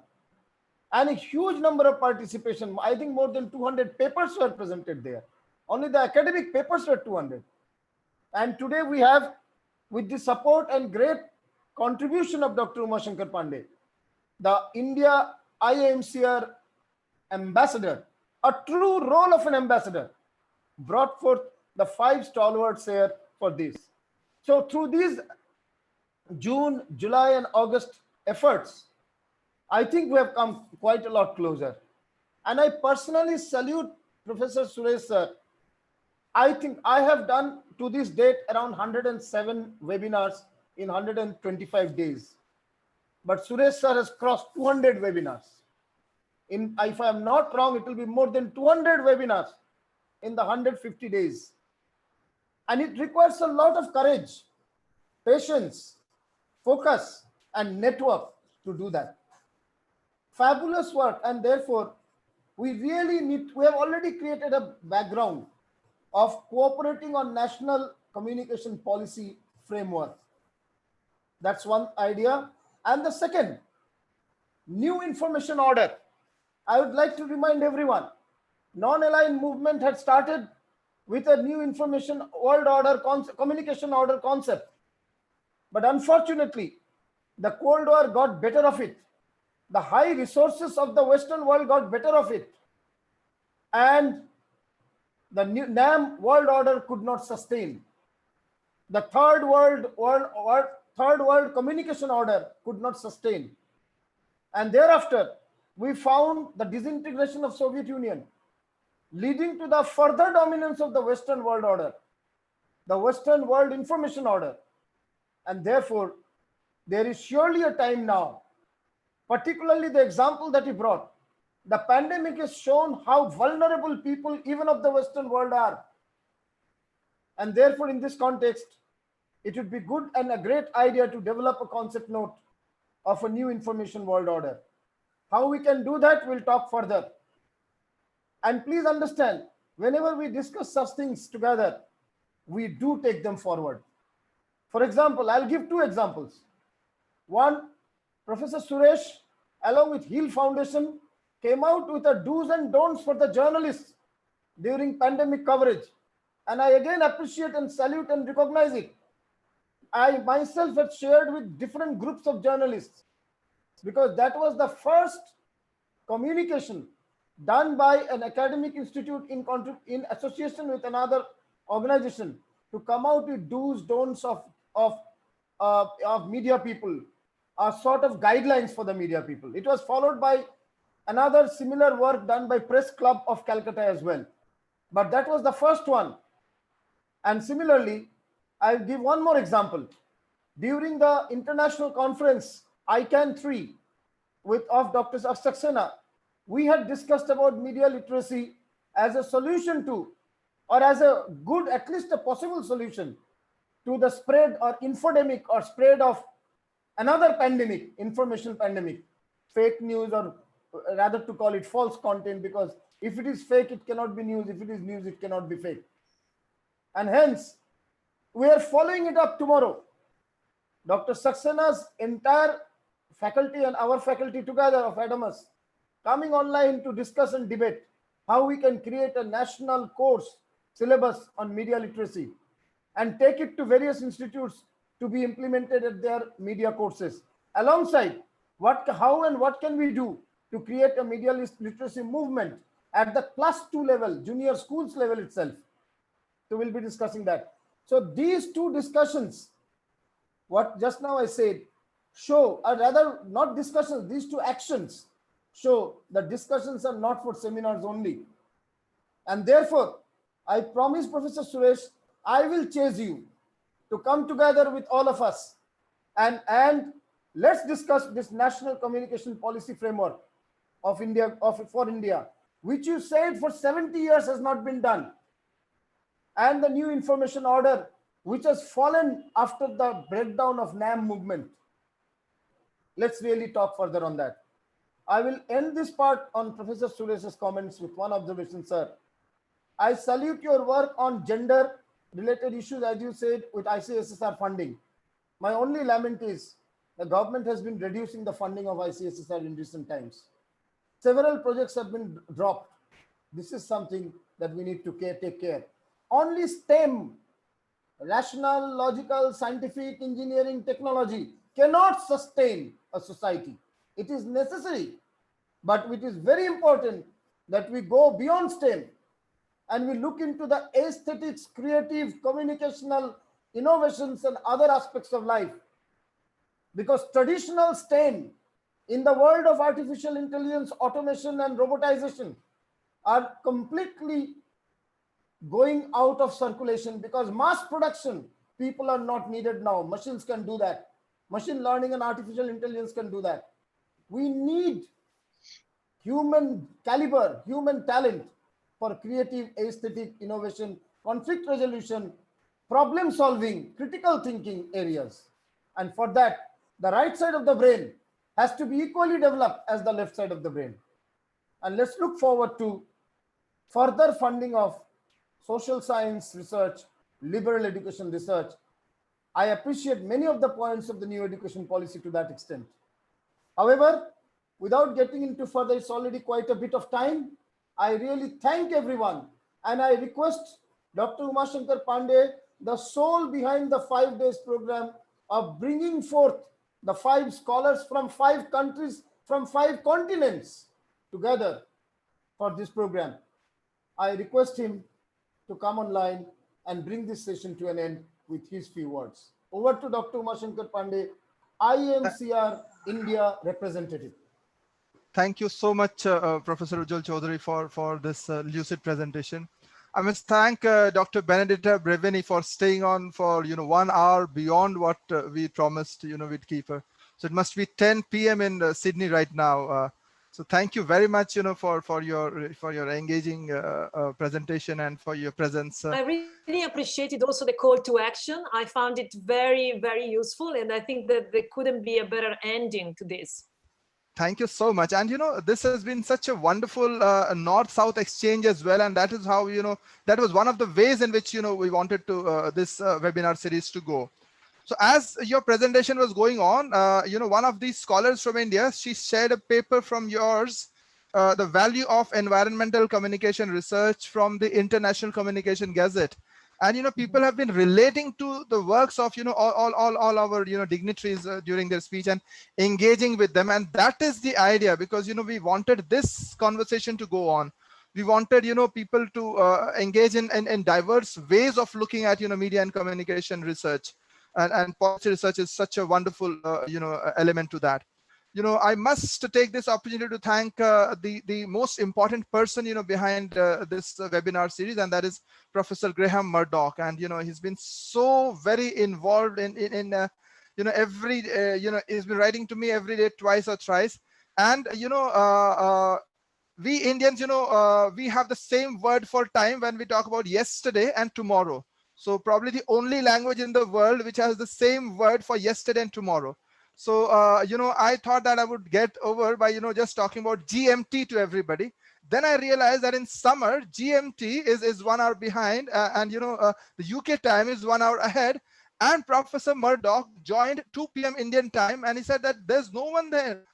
I mean, and he was aghast. I mean, and it's like the nightmare for many of us that, you land up to speak and there's no one to listen to you. And, as organizers, me and Ujjwal, we've been scratching our heads, just to ensure that, all the international participants. And I must thank everybody, right from Dr. Anna Gladkova to Professor Janet Vasco, to Professor Graham Murdoch, to Professor Thomas Tufte, and to Dr. Benedita Brevini. All of you joined at least 15 minutes back, because 15 minutes before the show would begin, and even before that, because the further it came closer to the webinar, and we know how technology can go wrong at times, that unless we could see your faces on screen, we couldn't relax. And then it was all very smooth. So right from digital divide to corporate analysis to digital ethnography to audience ethnography, and today's session, it's the focus has been on qualitative research. I'm sure we'll talk about another series where we want these conversations to continue. This dialogue was so very important, and we are so happy that even after 2.5 hours of this webinar going on, another very Indian thing, the farther it goes and the more people there are, we consider it to be one of the indicators of success.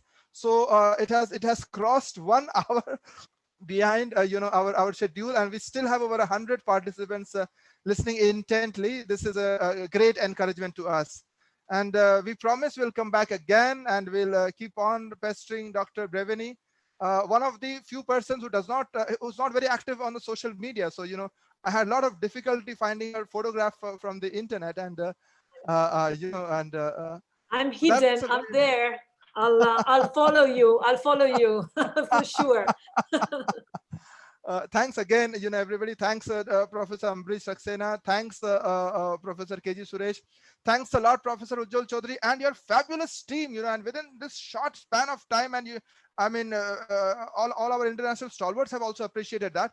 Within no time, all the posters were ready, all the videos were ready, all the Zoom links were ready, and it went on so seamlessly. So all thanks to the Pro Vice Chancellor of Adamas University and his team. So you deserve all credit, sir, for getting this going. Thanks again, everybody, all the participants. We've had colleagues, teachers, senior teachers joining us from all over. We've had PhD scholars joining us. We've had early stage scholars joining us. So that is the biggest reward for us, that people have found our efforts useful. Thanks again, everybody. We keep coming back, with these series, because we think that these conversations are very important, for the future of media and communication research in India. Thank you, everyone. Thanks again. Thanks the 3 media organizations who have been consistently every day covering every speaker. The 4th largest media of India and the largest one in Eastern Northeastern India, Anand Bazar Group. Thank you very much. abpeducation.com, the newest offering from Anand Bazar Group. abpeducation.com has been covering it, every speaker and the key points, and I have shared it in the groups and with Umashankar ji. It can be shared with everyone, all the speakers back home, back in their countries. Second, indiareal.in from Pune, which focuses on real issues of India. That is their focus area. They also found meaning in this communication research series, and therefore they have also covered it every day. Not just covered by writing, they are showing this program live video streaming on YouTube and Facebook of indiareal.in. And this, what you see, the numbers here are only those who have registered for Zoom. And there are a few hundred more there at indiareal.in. Then the policytimes.com, which is focused on policy matters. Because this is talking about communication research and policy, they have been also covering, and today also they have covered the policytimes.com both on YouTube and Facebook Live. Adamas University, being the host university, has covered and video streamed it live on on FB and YouTube as well.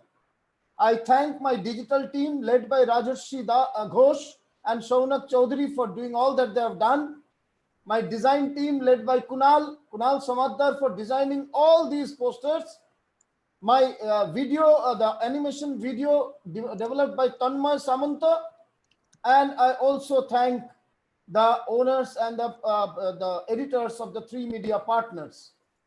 I finally thank the host, who's sitting in remote of part of Bengal, Dinajpur, West Dinajpur, has been covering this in spite of sometimes network problem, covering it for last 5 or hosting it for last 5 days. Technologically, I am taking the technical host, being Ranabroto Chatterjee there.